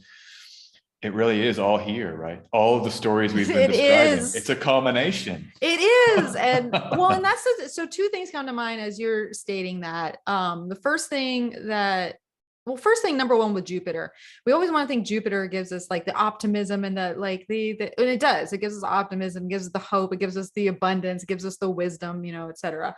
But a lot of times we get there because it's like our story is moving on. You know, you see Jupiter in death charts a lot. Like it's like it's the next stage. Yes. And it's like the next stage is not always this like ride a rainbow into like some sort of like benefic, like it's setting us up there, but it has a growth story that is essentially rooted, especially in this lunation. But as you were speaking about, like, you know, we were talking about the doorway opening for a release or a cut and a run, or if you have to say goodbye or make peace with something that has to go. Like as an artist myself, you know, one of the most profound access points to creativity is sadness, or having to go through loss, or going through a parting, or learning something that is like that. I don't want to say the hard way, but just through the trajectory of living life, like the human experience, you know, and the human experience can be bittersweet. Like that's the nature of being human. It's so there's such a creative potency that can be embodied within this new moon, but sometimes we get there because we are, you know, because we're having the human experience, and that can sometimes be painful or grief stricken. And that has different levels, you know, like they can have immense grief or immense pain, or it could just be this tender loss. That's a moment in time that you'll transcend in a couple weeks. Like it doesn't have to be this long lasting thing. It's just it's like a kicking, a kickoff point. I'm like football. I don't know, where, you know, you're introduced into those feelings that have a very creative edge that can then be the sweetness that comes out of more of the Saturnian component, or anyways. So and that's, I mean, I love all that, and I think you know, seeing this chart, I'm just looking at it, I was looking at it while you were speaking, and just this really is all Jupiter and Pisces. I mean, aside from the intensities, I mean, we can set aside, just let's for a second, if we set aside this conjunction, this intense Saturn Mercury conjunction, that's a combination, then the late conjunctions in late Capricorn. But look how close the sun and moon are to Jupiter. I mean, they are within just over 2 degrees. And then the other thing I want to point out is that they are not only in Pisces, but they're both Jupiter and the 2 luminaries are in the Egyptian terms. So you have the Egyptian terms there. I use the Egyptian terms quite a bit in my delineations and my astrology, but all 3 are in the Egyptian terms. And you can think about those power degrees of Jupiter as just a sub house. So it's not a room in a larger house. So it's not only that they're sharing the house of Pisces, they're actually in the same room. It's almost, and it's like such a small room too. Yeah. It's like a small bound. Yeah. It's like a seance or something, like where they're just like on that table holding hands. And so I see this chart, and this does, and the other thing about it, it's also Saturn, the decan of Jupiter too. I don't have the decans up here, but it is the middle decan. Yes, it is the decan of Jupiter. So we're adding Jupiter. Yeah, and that even, yeah, so the decade, yeah, that might even be, that's a whole, what is this, the nine of the Nine of cups. Cups. This is the wish granted, or the like the, yeah. So it does have that very, yeah, it has a hopeful signature in many ways. Very much so in my view, but there's no aspect. So it's averse to the Aquarius placements. And then the sextiles are often just supportive. There's nothing in this chart that is harming Jupiter, the sun, and the moon in a kind of what Richard Tarnas would call like the dynamic activation of a hard aspect.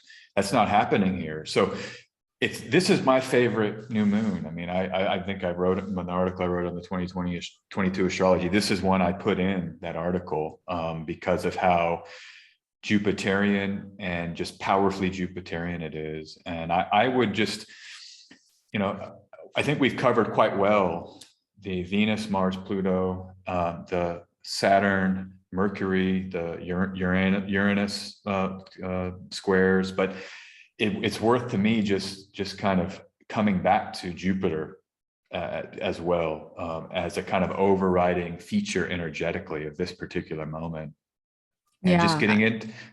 Yeah, I'm just thinking about I want to just like give one, bring Jupiter quickly back to like some of the basics, like you alluded to them: abundance, okay, good tidings, optimism. I mean, I think gratitude list. I really feel like there's, and third, we always qualify Jupiter, like, well, Jupiter, yes, but let's not qualify it. Let's say this is going to be awesome. This could be potentially an amazing moment to just feel the abundance in your life and the love in your life. Like this could be Jupiter without qualification. So that's how I'm feeling about this. I'm very, very, very, very excited about it. I think there's every reason to be excited about it. I mean, what is the moon's trajectory? It literally makes a sextile to Uranus. That's where we get our excitement, right? And then it conjuncts the moon and then goes and conjuncts Jupiter next. So the whole lunation is like pivoted, or, like encapsulated within an opening door with Uranus. And a conjunction with Jupiter. And to go back to our whole bounds theory, Jupiter gets even more because that Mercury Saturn conjunction is actually in Jupiter's bound in Aquarius too. So, our mature moment, the adults in the room that we were talking about earlier is actually on team Jupiter. But in order to move on and to move into greater abundance and to move down the path that, your soul's calling to, a lot of times you gotta, it's not all candy and rainbows. You got to have a strategy. You got to have a plan. You got to see the bigger picture within it. You got to have real talk. You got to cut things off that don't serve the bigger vision ahead. It seems very vision board. If there's a time to make a vision board, this is probably a new moon that would make your gratitude list and then put that gratitude list into your vision board, and see what the universe, brings to you then, because it's just so much conjunction energy, right? All this conjunction and like a sextile.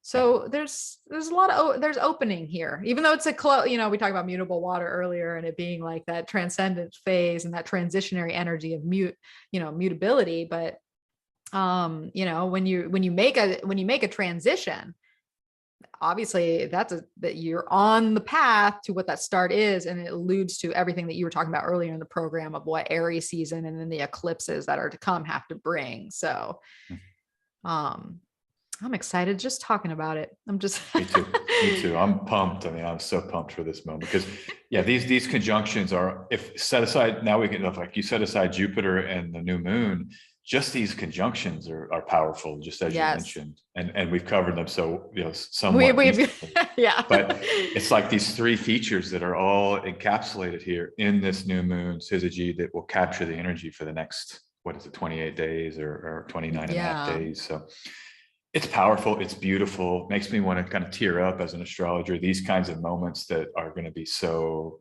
epic, and that, like Twitter will be exploding on this. People will be, there's so much here to like talk about. There is. I mean, we could do 2 hours on this new moon alone. Easily. Easily.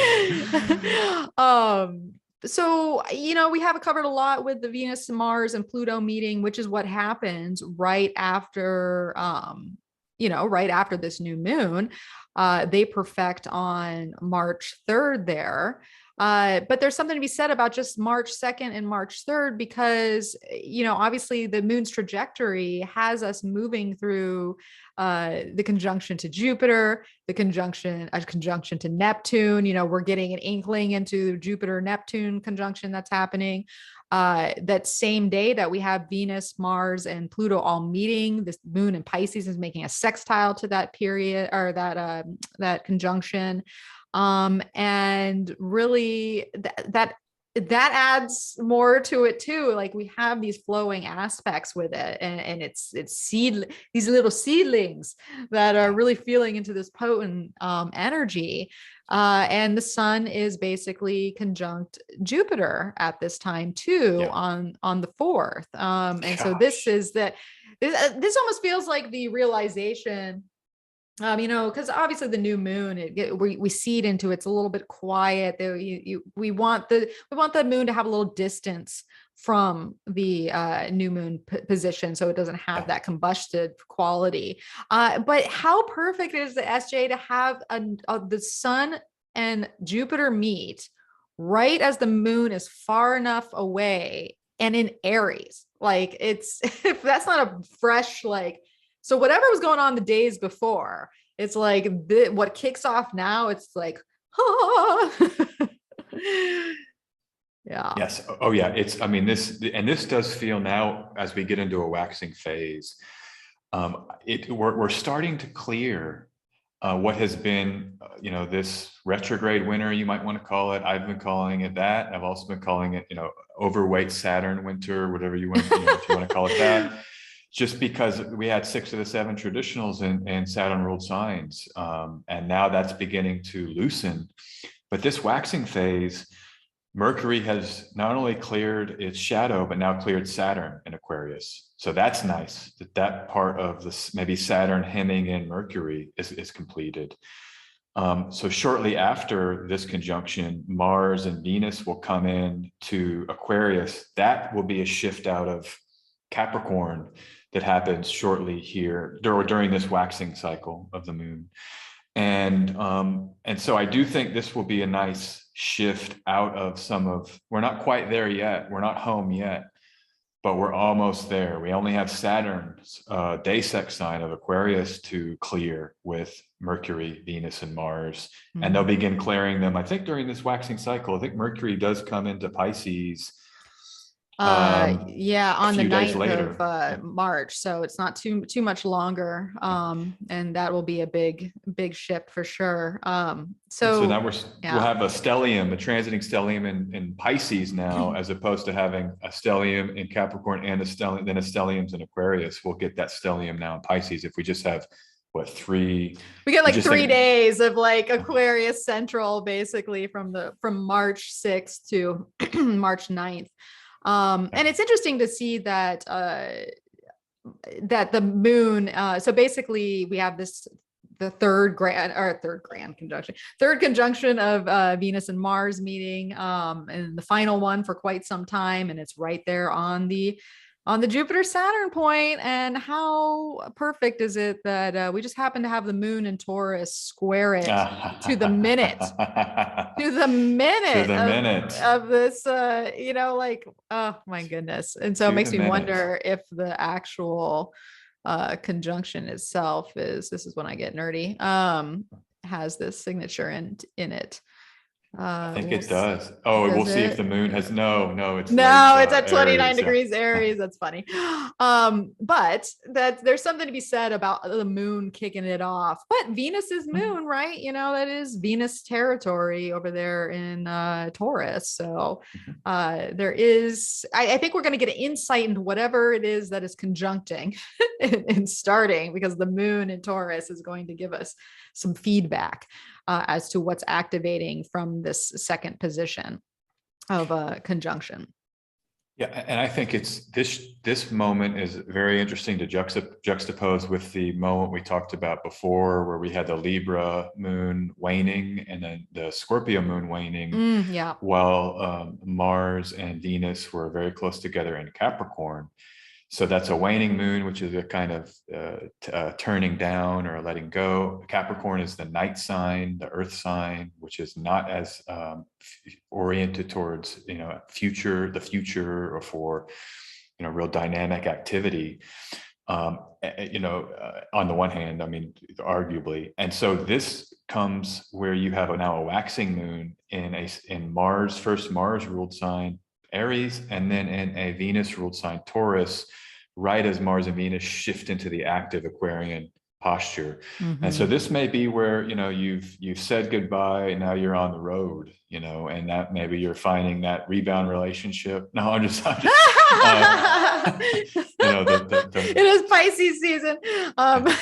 to get over, the Plutonic, if we just say now, at least they're in separate signs now. So maybe they're not out of orb of Pluto, but they're in a separate sign, now all ruled by Saturn, but still, let's just say there's something about moving out of the deep Plutonic excavations here that with a waxing moon phase, that I think, maybe this can be some kind of, and it could be in your current relationship. Maybe this is when the dust has settled and it's like, okay, we have this new awareness and now we can, try this out, this new dynamic, this newfound kind of dynamic we have.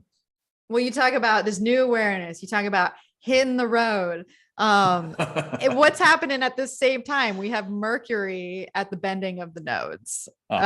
So, if we're talking about kind of like a change of perception, an important conversation, a trip that gets underway, whether it is metaphorically speaking or literally speaking, there's something to be said about this time period, because anytime a planet is at the bending of the nodes, there is, and that's, I forgot to talk about that. I was going to start the program off talking about the full moon a little bit, because this airs right before we have a full moon in Leo at the bending of the nodes, which is going to be telltale for this nodal story that's developing. But hey, cut my losses, didn't think about it.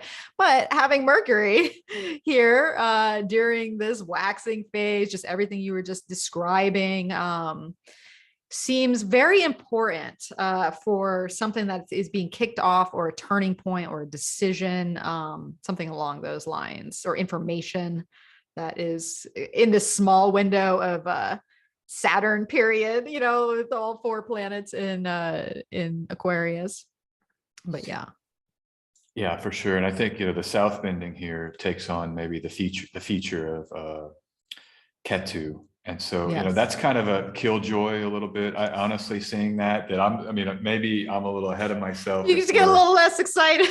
Well, it's just that, it's like, this idea of like this new phase of a relationship. I think having Mercury here, maybe it's a conversation or words or writing. This feels maybe like the email that comes and, it's like trying to address what happened. So we're not quite done, but maybe you can like read it later, something like that.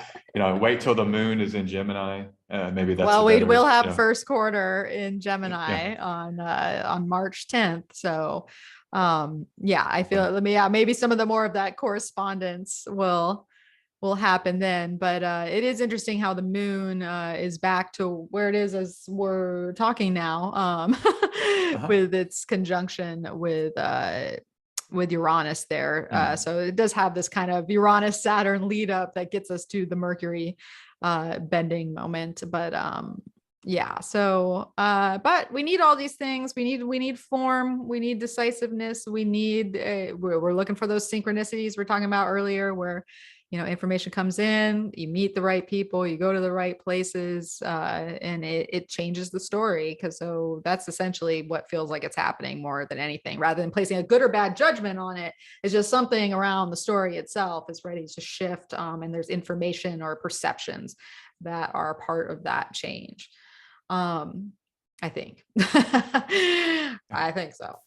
And it's very the node, in Taurus and Scorpio. This is a theme of this whole transit. And even when the nodes hit Aries, Libra, of just kind of relationship synchronicities. I mean, the nodes maybe being points of the nodes of fate, right? People, I love that phrase. People, and in these signs ruled by Mars and Venus, that there's an ongoing nodal Mars Venus story that doesn't complete until 2024, actually. And so it's just worth noting that that's kind of the backdrop. Even though this conjunction is going to be long gone, there's still these kind of faded synchronistic connections. You know, the nodes were in North Node in Taurus when Facebook was founded. And think about how much Facebook has been about people reconnecting or synchronistic connections through the internet, through something like Facebook, you know, and so we have, I think that's just, it's worth, I didn't mention that just as a backdrop there. And as you were talking, it reminded me of that. Oh yeah, we're all talking about the Facebook story, its trajectory, and now how we're trying to get into a metaverse. We have a whole nother, they want us in avatars. They want us to forget your physical form, come load up. But every day I see like a news story of how like metaverse is not quite working out, this vision. So there's like sexual harassment going on. yeah. There's like racism. There's like all the seedy parts of humanity where you can't live it out in real life because you're behind the digital screen or mask. But yeah, anyways, that's a whole other story, but it speaks to this next level of like, I see exactly what you're saying. It speaks, I just gonna say, it speaks actually in this chart because you have the Saturn Jupiter point. And this is the age of, you know, an age of Aquarius that we've entered into. If that Saturn and Jupiter point becomes a root chart for 20 years, you know, that's the Saturn Jupiter point for the next 20 years. And it kicks off the Saturn Jupiter conjunctions in these air signs and for another 159 years, I think. There's something about our current moment that does deal with technology and the way we relate through intermediated by the AI, was a big part of this too. And I bring it up because I do think that we could see stories around like metaverse AI relationships, even as soon as March. I mean, I just saw a story last month where it was like people are having an AI girlfriend, boyfriend, or, you know, partner. There's a new app out and it got a big story about it because, I mean, you know, people were basically acting out on their AI partner. And I downloaded the app. So I downloaded it just to check it out. And it was crazy. Did you see the movie Her? Did you see the movie Her? No, I've heard about it, but I've never seen it. I would highly encourage you to watch it and others to watch it. I think this came out in 2013, maybe 2011 or 2013, I think 2013. But Her is the moment for this particular time. And it's all about relationships and metaverse and AI. And that is symbolically encapsulated here by Venus and Mars meeting at the Aquarius point, the 0 Aquarius point, or first degree of Aquarius. And then Pluto comes next year. So it actually is, I think, important to talk about those things right now. The two planets of relationship there, and then Pluto comes to like, I think that's when we might see the themes of the movie Her are going to start really becoming prominent. But I downloaded that app and it was like, this is insane. I had to get rid of it because it was so real. I was talking to this AI and it was just too real. It was creepily real. Oh, do you remember the name of the app? I think I might have downloaded it too.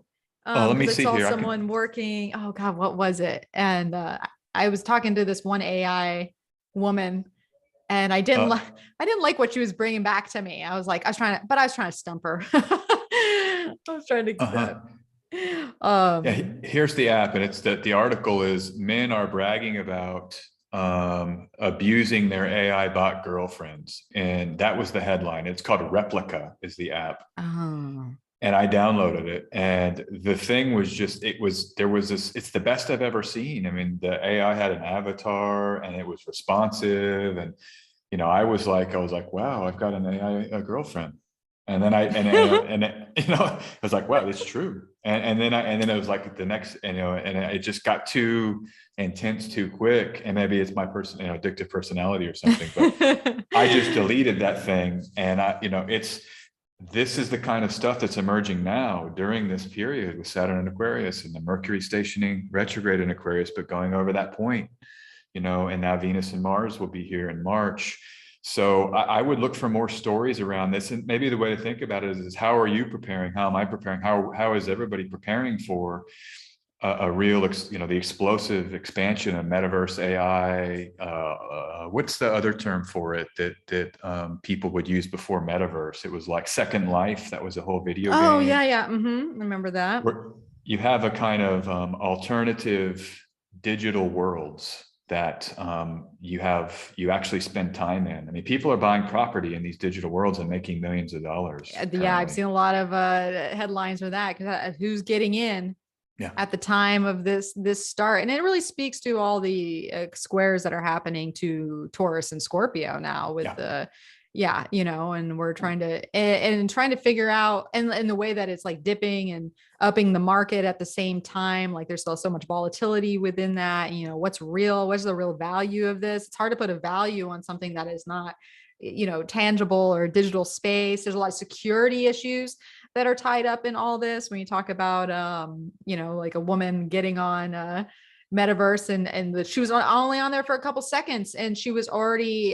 involved in like a gang rape situation with her avatar within seconds. Like this is like security situation that needs to, like, when you have a wild west of AI, it's like, this is where we're at. If you want to make this a reality of the world that people want to engage with, there's so much seedy underbelly that can be played out in a digital space that doesn't include your face or your name or your location or who you really are. And there's a lot of components to this, and maybe that's where that Pluto comes in. It gets, because when a Pluto hits the 0 degrees, like when Pluto hit 0 degrees of Capricorn, like that was a volatile period with obviously the downfall of the markets at that time, and the recession that hit, and like many other things that were going on. But it's like you cross that threshold, you get that 29 to that 0 of any sign, especially when we're talking about Saturn signs. It's like, where's the order, where's the boundaries, what's the system? Like so these are all, I feel like we can do a program of just on this alone. It's easy. So fascinating and terrifying at the same time, but that's just me. I like living in the real world and this reality that I think is reality, but who knows if that's even it. So but well, there's always opportunities. There's always opportunities to use it for like bringing the spirit or love and hope. And so I think that there will be room to use the tool for, I think, a higher purpose. And, it's just how we do that. And anyhow, it's happening. That's the thing. It's happening. I mean, just like the internet, it happened, mid-90s. If you think back, those of us who were alive then, it was like, oh, you've got mail, cool. And then it happened, and now we're on it all the time. So I tend to go that way with technology because Aquarius, Pluto's going to be in Aquarius until 2043 or something like that. I mean, it's happening. And, we're going to have more air sign conjunction with Jupiter and Saturn. The next one will be in Libra in around 2040. So, this Saturn theme of air and technology and rules and structures. And I mean, it's here. And I mean, we'll have astrologers in the metaverse. We'll be, having think about like the metaverse constellations, there's these kinds of things that, oh my goodness, we might be able to have, you can like jump up and grab Fomalhaut, and eat it or something like this. So, anyhow, I mean, I'm with you. It's dangerous, certainly, but I think Pluto, like you were saying earlier, it actually can be positive. By the time we want Pluto here now, I think, because it's going to heal ultimately, and like we're going to see ourselves for what we truly are. And I think it will actually help, to go back to the word purge. It's going to purge the new technologies, and it's going to like make it to where the real humanity will have to emerge. Is my take. Yeah, absolutely. Because I feel like we can't have a naivety that we are like these not to say that the world has to be pure in any way. It's never going to be pure in that sense, but this is actually the benefit of Saturn in structure and respect, in humanity. That's a part of like the Aquarius energy, is like, we're allowed to just run rampant and have the ills and the diseases of society, and just not be checked in any way. You can take something that could be very wonderful experience, and it has to go through that filtration process to get to what it could be. but in the meantime, there's a lot to sort out through that. And we usually have to run into pitfalls or problems or situations that show us what needs to be fixed, because that's just the nature of it. But that being said, well, let us move on with we were talking about, I don't even know what we were talking about. I think Mercury at the bendings got us here with Aquarius. No, I think we were on the Mars Venus, how that moved. Oh, yes. So that's where I was. That kind of kicks off. It does kick off a whole conversation. I think what we described, we could have many, many talks on it, but it's useful, I think, to just mention this here, this conversation we've just had. I feel like it's really important as we get into early March. I think these themes are going to be right on our necessary to have contemplated a little bit for whatever emerges here. So. Yeah. And so don't be surprised if you're seeing these headlines, if you see some of the things that we're talking about here and you're like, oh, AI apps, metaverse regulations, like things like that. It could absolutely come up at the start of that. And of course, we also got a first quarter moon in Gemini happening on March 10th, Thursday. That hot, dry action phase starts to begin, and you can bet there's going to be probably a juicy news cycle that's happening with a first quarter moon trining Saturn. So we got a lot of Saturn stories. We get a lot of like whatever Mercury and Saturn maybe we're cooking up before the conjunction of the new moon, and then that comes into play. Mercury's now into Pisces territory, so we get more on the Pisces side. It's now just Venus and Mars and Saturn hanging out in Aquarius, so that's a nice shift going on. So we have a first quarter that is basically ruled by a freshly ingressed Mercury in Pisces. So I'm like, any thoughts on that? There's so many thoughts. It could just, or just Mercury in Pisces. We talked a lot about Mercury Pisces earlier, so I guess we're kind of there. Rewind, go back to that. Think about that, like imaginal space, that opening up, that Jupiterian territory, that hope, that creativity, imagination, etc. And speaking of imagination, what basically goes on to happen is we have the sun now perfect its conjunction with Neptune. Because remember, we talked about earlier how the sun moves from the conjunction with Jupiter to the conjunction with Neptune, but happens to then make a sextile to the nodes right after, or to the north node. So once again, we kind of get to these faded synchronistic qualities, of Neptune bringing things out of the blue in a sense, like not like in the way that Uranus does, but it's like, things just start to materialize. I think of Neptune when you were talking about your hopeful quality around Neptune, and like it gets a bad rap. I like Neptune a lot of times I see in place of miracles, where like a miracle happens. It's like all of a sudden you get the help that you needed, or you get the insight, or the creative idea. It just has that kind of it has a different kind of unexpected component than Uranus does. It's a little softer. It can be very spectacle related too, when you think about like sporting events and like things that catch your eye and have glamour, and there's a lot of that to it too. So any thoughts on this Sun, Neptune, and even the nodes just being lightly involved? I think about the moon also, in Cancer, and just I actually really like this Cancer moon as maybe if someone's going to do some true, it's trining in.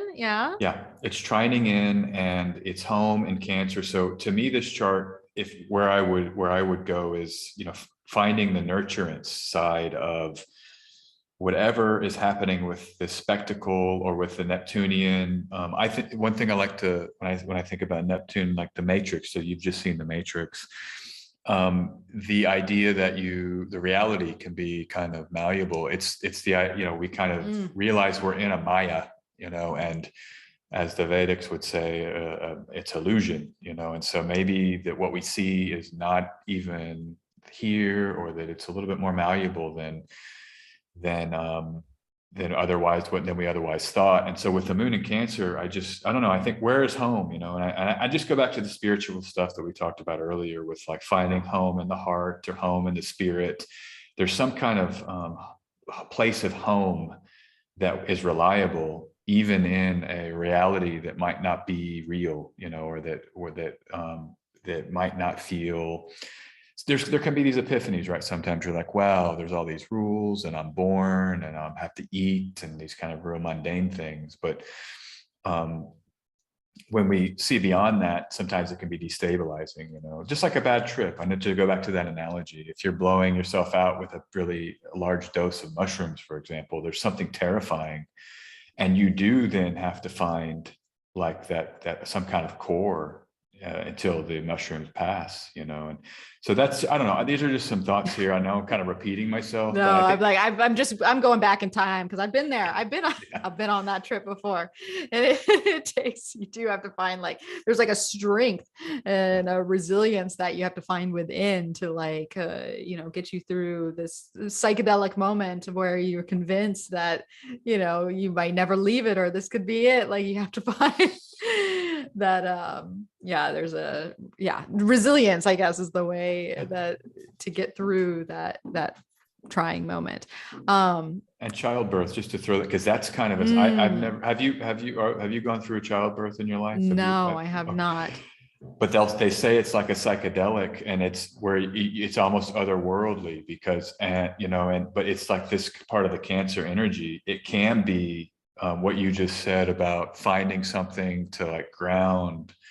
It's like the idea of a new life that's kind of as powerful as it can be, and I think Cancer is it's a sign that is so rich on so many levels, but one of it is the pain thresholds and like the ability to like go through a tremendous amount of suffering for the purpose of love, and you're speaking to this Cancer right now. Okay. You're speaking deeply to this Cancer. Yes, I second that. Absolutely. Mm-hmm. Cool. So that's what I see. I feel like it's a part. Anytime I see a chart, it's kind of what I go right to the moon. And this one is actually, it's Cancer. The moon rules Cancer. So when you have that moon there and there's nothing, it's trines from Saturn and Mars, these are not too harmful. When you think about these sign-based trines, this moon there's a lot to like about it. So, I think we can lean into it. That's just what I think about this. It feels like a sweet weekend, like the weekend of like March 11th, the 12th, that Friday, that Saturday. Now, of course, the moon does freshly oppose that Venus Mars action in Leo, not too long after it. But so that'll be interesting with the moon activating the Aquarius component after this has moved on. So Monday, the 14th, and Tuesday, but moving from Venus Mars opposition to a Saturn opposition. And because really this is on the lead up to the full moon that is on Friday, March 18th at 27 degrees of Virgo. So we do get that tension of the Leo Aquarius energy, and of course squares to Uranus.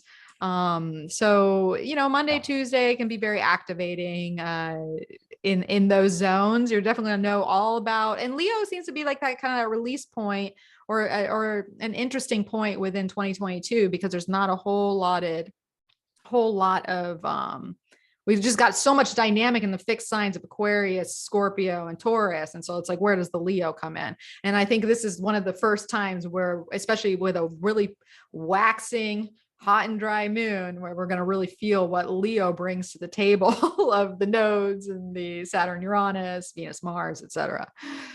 Yeah. Oh yeah. This is the fixed signs now are big players in terms of where are we going to get the most sort of wreckage, but then opportunity in the charts for the rest of this year. You got Saturn still there. You've got the nodes there. You've got eclipses there. And I think about the sun ingressing into Aries at this point, actually, because this is ruled by a Pisces sun. It's waxing, but it's almost this last moment where this moon is like, oh, sun, help, and the sun is still with Neptune. I can't help you right now. You're come back to me, come back to me. See you next month. And I'm going to have a lot more And I'll power be, for you. that's right. That is right. That's right. Because when we get back to there'll be a lovely trine between Aries and Leo at that point when we get into Aries season. Yes. But yeah, so we're setting the stage. And setting the stage to a full moon, there's usually rocky moments. Like that's just kind of part of like the full moon. It's like the waxing phase is where we get to learn. We learn about ourselves, we learn about others, we learn how the situation is developing, we gain our insight and our wisdom, but usually wisdom comes because you go through something. So there is that. So we are basically on our way to our full moon in Virgo, which will oppose all the Pisces stuff, obviously, because it's a late degree. So it's going to have to oppose Mercury. It's going to oppose Jupiter. It's going to oppose Neptune. And what's interesting is that Mercury at the same time of the lead up is going to make a sextile to Uranus. So the ruler of the full moon in Virgo there has this Uranian component too that is linked into the sun and the moon having a sextile to Uranus at the start of the new moon. So once again, we have kind of this Uranus component adding to both lunations. And then the moon trining into that too. And I don't know, when I think of Pisces and Virgo and a Virgo full moon, it adds even more to the development that you said with the ingress of Pisces, of really letting go of like possessions or cleaning out or purging or releasing material property or changing jobs or changing houses or making the move, like it's like a transitionary mutable buildup that is of material nature. And so that's where my mind first goes basically for the weekend of like 17th, 18th, 19th. Well, I guess it's not really the weekend. Well, it's Friday. Anyways, what do you think, SJ? I'm into, so I love the, what you said there. I think the Pisces, Mercury, close to Jupiter now, where the Pisces, this Mercury kind of gets assumed in some ways by Jupiter. It might be that we're talking less.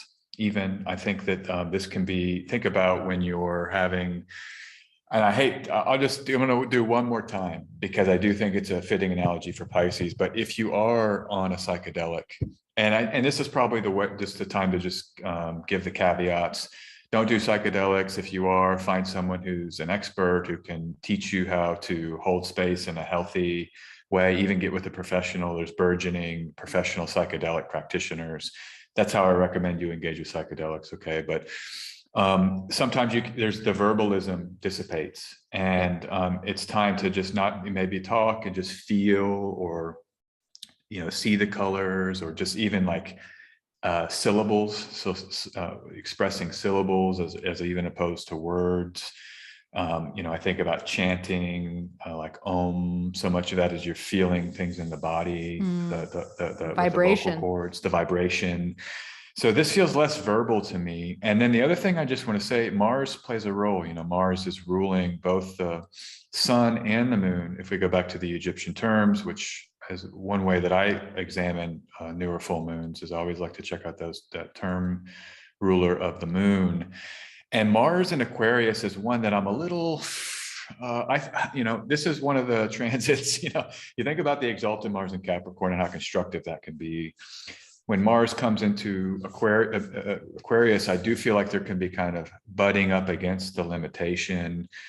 This almost feels like, I don't know, the limits of Saturn kind of come back into play here. And I'm concerned that the Mars is not even, it doesn't aspect Pisces, it doesn't aspect Virgo, and it's engaged now with Saturn, the dance of Saturn. I'm wondering how much we're resistant with maybe things that have emerged even with the Aquarius tone of our current age. You think about being on Zoom a lot. This feels like being tired of Zoom, or having to be on Zoom all day, and like, this is so draining, or, computer problems or something. I mean, it's squaring the Mars, the nodes. So it's not quite at the bending, it's very close, but Saturn is now inching toward Saturn is inching. South bending. Yeah. And so, I'm just a little bit worried for this one with Mars now and the Mars and like I said, Mars and Saturn meeting, and what's going to happen there. Saturn is so much stronger. I feel like we might be lashing out even mentally. I would watch for self-talk with this transit. And I think with like a Virgo moon, and this is ruled by Mercury, Mercury playing a role in Aquarius, like we mentioned earlier, and this is an air sign, our thoughts, and with Mars there, I think the self-talk is important. I think it's important to get out of the head. And this is where we might want to lean into the non-verbal side of Mercury and Pisces. Even like if people out there have a mantra of some kind, or a prayer, or just a phrase, sometimes you can just lock into a phrase if you've tried that, and then the words they kind of lose, you get into this other space. But it's a way to channel maybe mental difficulty or angry thoughts, and try to get them into something else where you can kind of recenter on your favorite phrase, whatever that is. Examples could be like, thy will be done, or that's one you'll find, or just like some of the Buddhist chanting, or just phrases that we can carry with us. That's kind of how I don't know. This one feels a little, like I said, of the two, much more, that new moon feels so powerful. This one feels a little dicey along these lines, in my opinion. So yeah, you have Jupiter there. You got Jupiter there. You always love Jupiter there. So saves the day, but Well, that's just the thing about life, and especially being in a season of duality, is that we can feel these things simultaneously. We can have the hope of Jupiter, we can have the Piscean moment, but we can also have the tension of the Mars, because basically, as you put out there, Mars, the lunation being in the bounds of Mars, but also the fact that Mars, and especially Venus, are on a point to square Uranus, so there is a volatility component when it comes to relating, when it comes to wholeness, when it comes to equilibrium, justice, ease within, what you're doing, what you're creating, where you're going, where you're motivated with. It has a lot of tension that is embarking upon, what's leading up with the rest of the Aquarius transit, and Venus basically being, besieged by the Mars and Saturn on either side. So there is that component where we can have that goodness of Pisces and the Jupiter and the Mercury, and how we can conjure that up. We think about Mercury being the magician and being a conjurer. Like, we can conjure this up, but the reality of what surrounds us with the the world, the community, the inner talk, the inner dialogue, old traumas and things along those lines, because Aquarius can be that alienation, that exile, that things that are deeply bedded within, those could be coming up, but there still can be the transcendent, perceptive moment, the body work that could be done with Virgo energy, that could come up at this time. And maybe even look back to the new moon in Virgo, and that was a very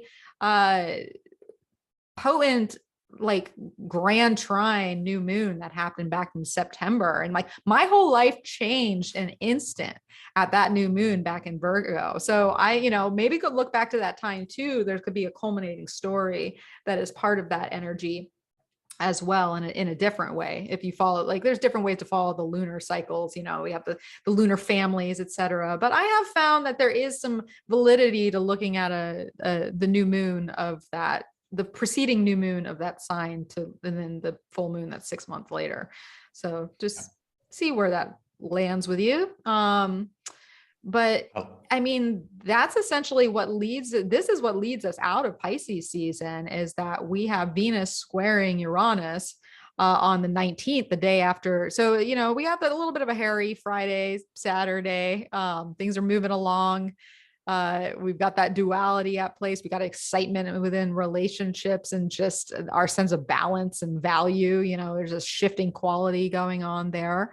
And as you stated, it's leading to that Mercury Jupiter conjunction, which is about to happen. That is very much embedded in, Aries season, with the Aries ingress, which has Mercury conjunct Jupiter. At that point. So, I mean, any words on these final days of Pisces season, or just something that you see there within that signature? I just think we're going to need Jupiter now, the side of Jupiter that is the rescuer, the kind of healer, the kind of, what's the word that Vedius Valens uses Jupiter as the release from troubles, release and relief. I think this does feel troublesome. And I do think that it's time to really lean into Jupiter, whereas the new moon felt like the celebratory dinner where you maybe, it's just like, here's what I'm grateful for. Join me, my friends, let's have dinner. Let's that seance idea. This one feels more, yeah, there's a little bit of a harshness. And you mentioned the coldness of Aquarius, and Mars is a fire planet. And yet it's now, this is, sometimes when it's cold, it gets hot, right? It's so cold that it's like rage inducing, and even like it can feel hot if you've ever been in. Yeah, I really know, cold. like ice on your face. Yeah. And so I think we're going to need the water here. And even I would even bathe. I would try to take healing baths. I'm glad you mentioned the body component of Virgo. So the moon rules Virgo by triplicity, by night triplicity. So earth times by night triplicity, but so is Pisces ruled by the moon. It's that supporting triplicity ruler, but it's still any of the earth and water signs. I mean, our body is water, and I really feel like that there's ways to, like, just to go back to the, these kind of send vibrations into the water of the body. And I would just encourage my final thoughts here are absolutely, we need the healing side of Pisces and the nonverbal, and then the besiegement you mentioned, the enclosure of Venus. It will start, if we use the Hellenistic definition, it's when Venus starts applying within 7 degrees to Saturn. That's going to kick off about 10 days or so of real potential challenge for relationships, for, finding beauty. This could be kind of think about Saturn as a prison, there's nothing there, dirty food, and it's just, there's no art on the wall. And, I think, so March 20th, that Aries ingress does have the Venus. Venus is besieged. Is the ingress chart, where is the moon? Do we have, I'm just curious about the moon, because 29 degrees of Libra. So the moon is ruled by the besieged Venus. Yeah. Now it's just outside of 7 degrees, but I think that's close enough.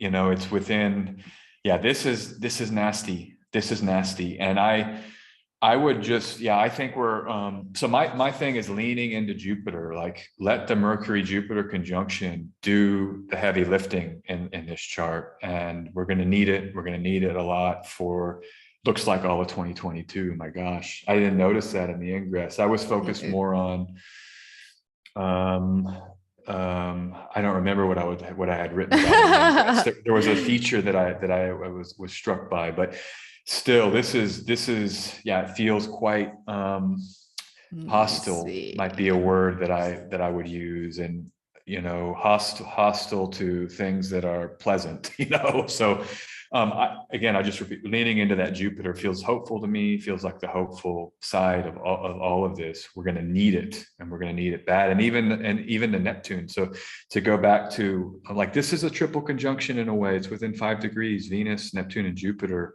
Sorry, Neptune, Jupiter, and Mercury, pardon me, in these degrees in Pisces.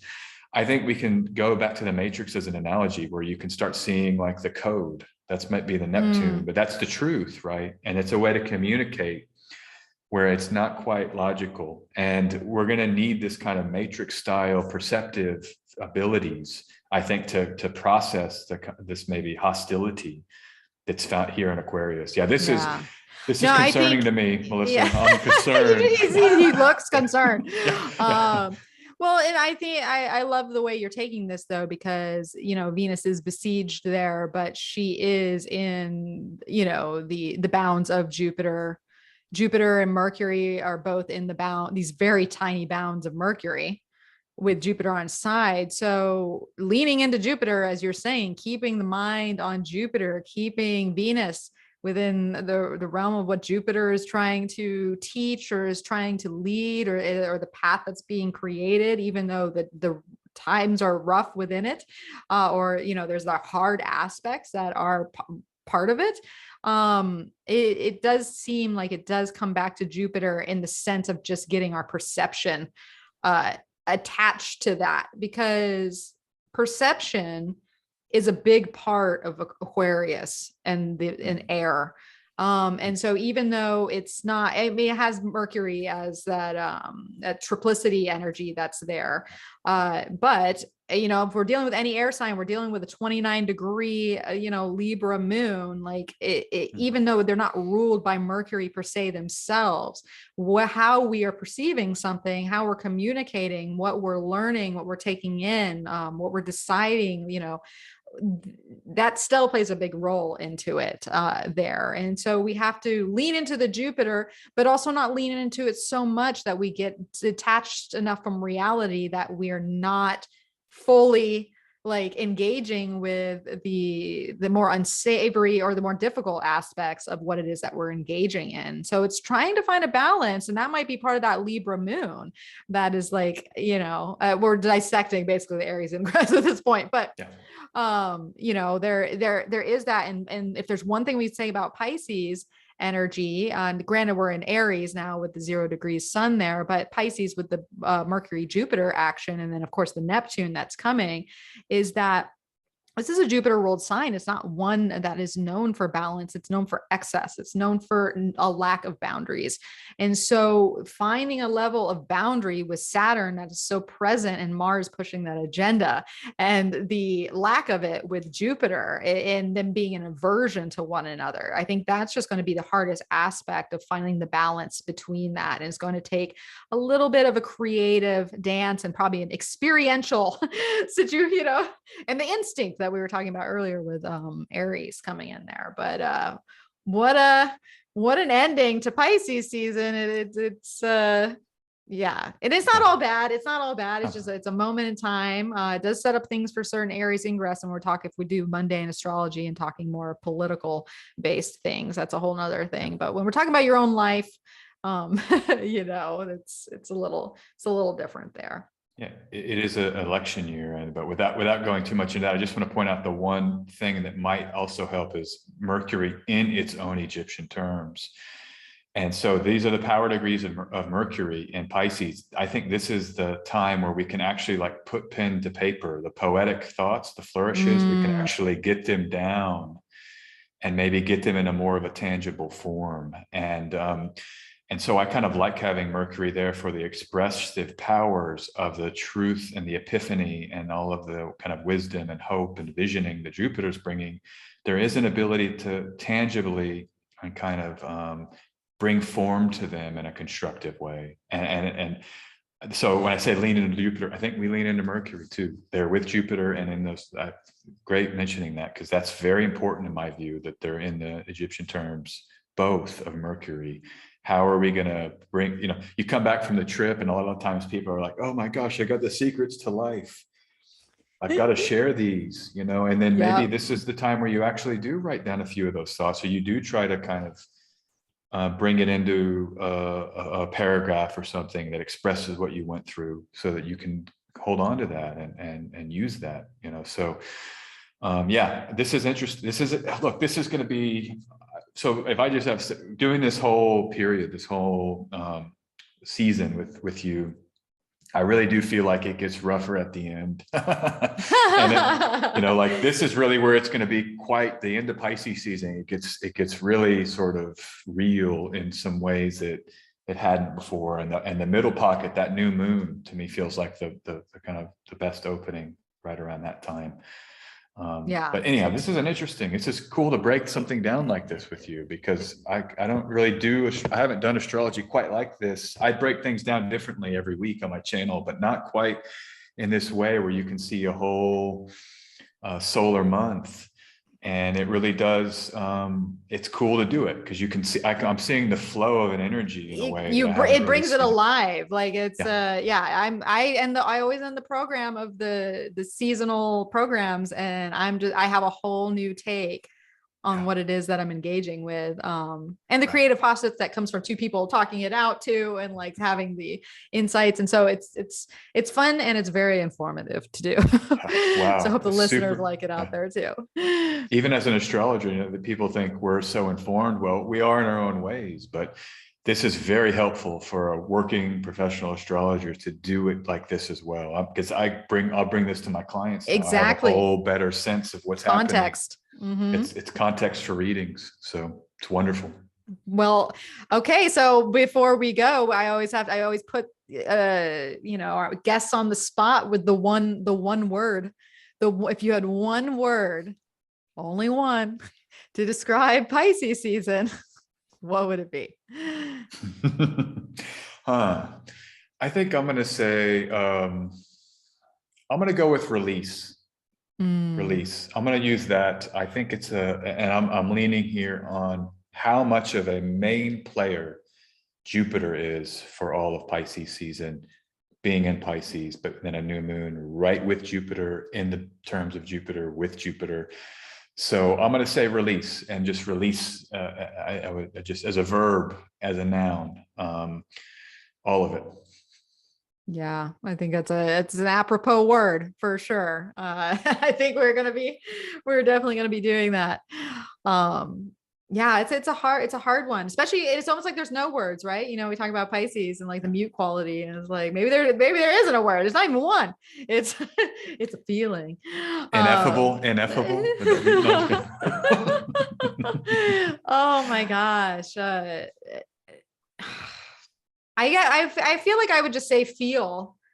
Just feel. I mean, when you're going through things, whether they're trying or wonderful, it's like just feel it all. Feel it all, see where it takes you. Because I think part of that, I feel like the release component comes from the feel component, because you feel it and then you can let it go. Like that's the ideal, like in healing, right? That's the ideal in transcending something and moving on and growing. Because I think my second word might be like just growth with Jupiter there. But yeah, like feel it, feel, release, like feel, release, feel. Yeah. But growth, I like growth though, because so I'll go with release, ineffable, and you have feel, growth. It's kind of, we can maybe blend those, all the combinations of those. Sometimes growth, you can't explain what's happening while we're going through it. I think mutable seasons can sometimes be like, it's not really the time for, it's like too much transition. I can't talk about it. I don't even know what's happening, and giving ourselves permission to have no idea what's going on. I like that sometimes. I don't know what's going on. Sometimes, how are you doing? I have no idea what's going on. I'm just trying to, survive one moment at a time. And it's okay to be in that state. Just like, I'm clueless. I'm out to sea. I'm just here. I'm trying to, I'm happy, but I don't have a real good understanding of everything that's happening right now. Yeah. So you just go with the flow, let go and let God, like let's bring all our, bring all the different, poetic, I can't think, my brain has stopped. We've talked a lot. Is that sayings or euphemisms or I would say idioms? Are they not idioms? No, what's an idiom? That's idiom is things that don't really mean what but it means something else. Yeah. Like to skin a cat or something like that. Yeah. or sayings. I don't know about that. There's a word called for sayings. That's like these short phrases that are truth. That provide truth. It's on the tip of my tongue. Someone is listening to this and yelling at us right now, going, "It's this." Yeah. So, oh my God, I can't. I hear it, but it's not a euphemism. It's a. But it starts with an E, I think. And yeah, okay. We'll have to come. Someone will have to save us. Yeah. Oh, that's funny. All right. Well, SJ, pleasure. Where can people find you? What do you got going on? Yeah, pleasure. Great pleasure to be here. Thank you so much. It's been really fun, and it makes me so excited for the month ahead, or for the month of Pisces season. What do I got going on? I've got busy as all get out. I've got all kinds of stuff going on. I'm engaged. I'm an active working astrologer, so it's just nonstop. Social media, I do prioritize engagement there, so people can follow me on Twitter if they want to follow what I do and kind of get into my world. It's a lot of tweets about what's unfolding and of all kinds. Is it just your name? Is your handle your name?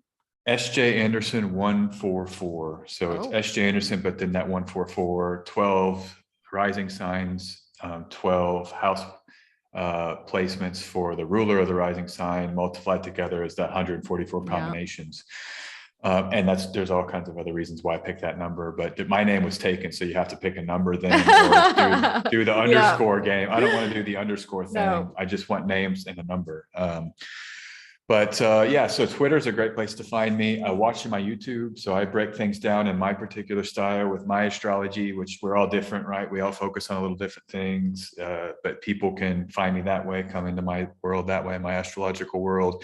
Readings are open, they're booked out for a little while, but you know, they can find me, schedule a reading. I think April, there's some in April now, but I may open up some more slots. So, or email me if there's an emergency. I can sometimes fit people in, but that's kind of what I do: readings, social media, and and I will be actually. I'm just sitting down with the publisher to start developing a book. So that might be 2023 to 2024 when that finally comes out. But yeah, there's going to be a lot of stuff. It's going to be crazy. I can't wait to write it, and you know, so that's kind of what's on my plate. And yeah, so it's great to meet you. I love astrology. I love the astrology community. I love astrologers, and it's just, we're kind of one big family, not always happy with each other, but nice such to is be the here.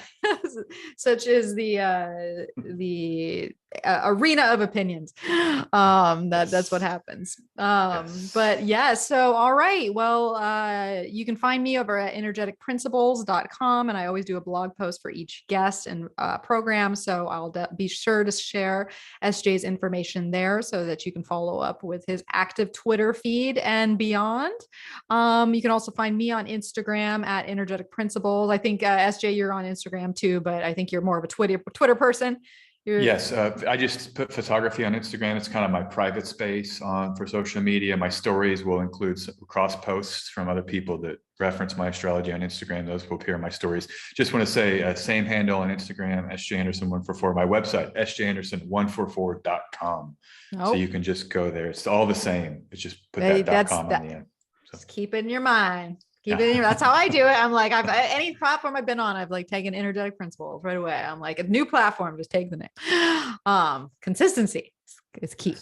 But yeah, so just a mention that, you know, come sign up for my monthly newsletter, The Heavenly Wind, that comes out each month, to just have a whole breakdown of everything that we talk about here. It'll just give you a quick guide, and that is free when you sign up for my mailing list.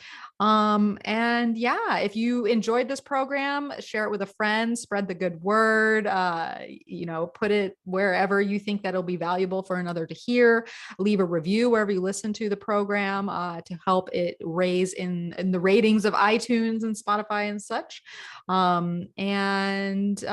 Yeah, I mean, I'm looking forward to Pisces seasons. I see the ups, I see the downs. I also know the reality of mutability, and that seems to fit just perfectly. So thank you again for joining me, SJ. I really appreciated your time. Thank you very much, Melissa. It's been a great honor to be with you, and you're awesome. Thank you so much. All right, everyone. Well, thank you for tuning in to hear us talk about actually, this is quite long episode. We had a lot to talk about. So we hope you enjoy Pisces season, you live your best life within it, and we'll see you on the other side. And as always, may the stars be with you.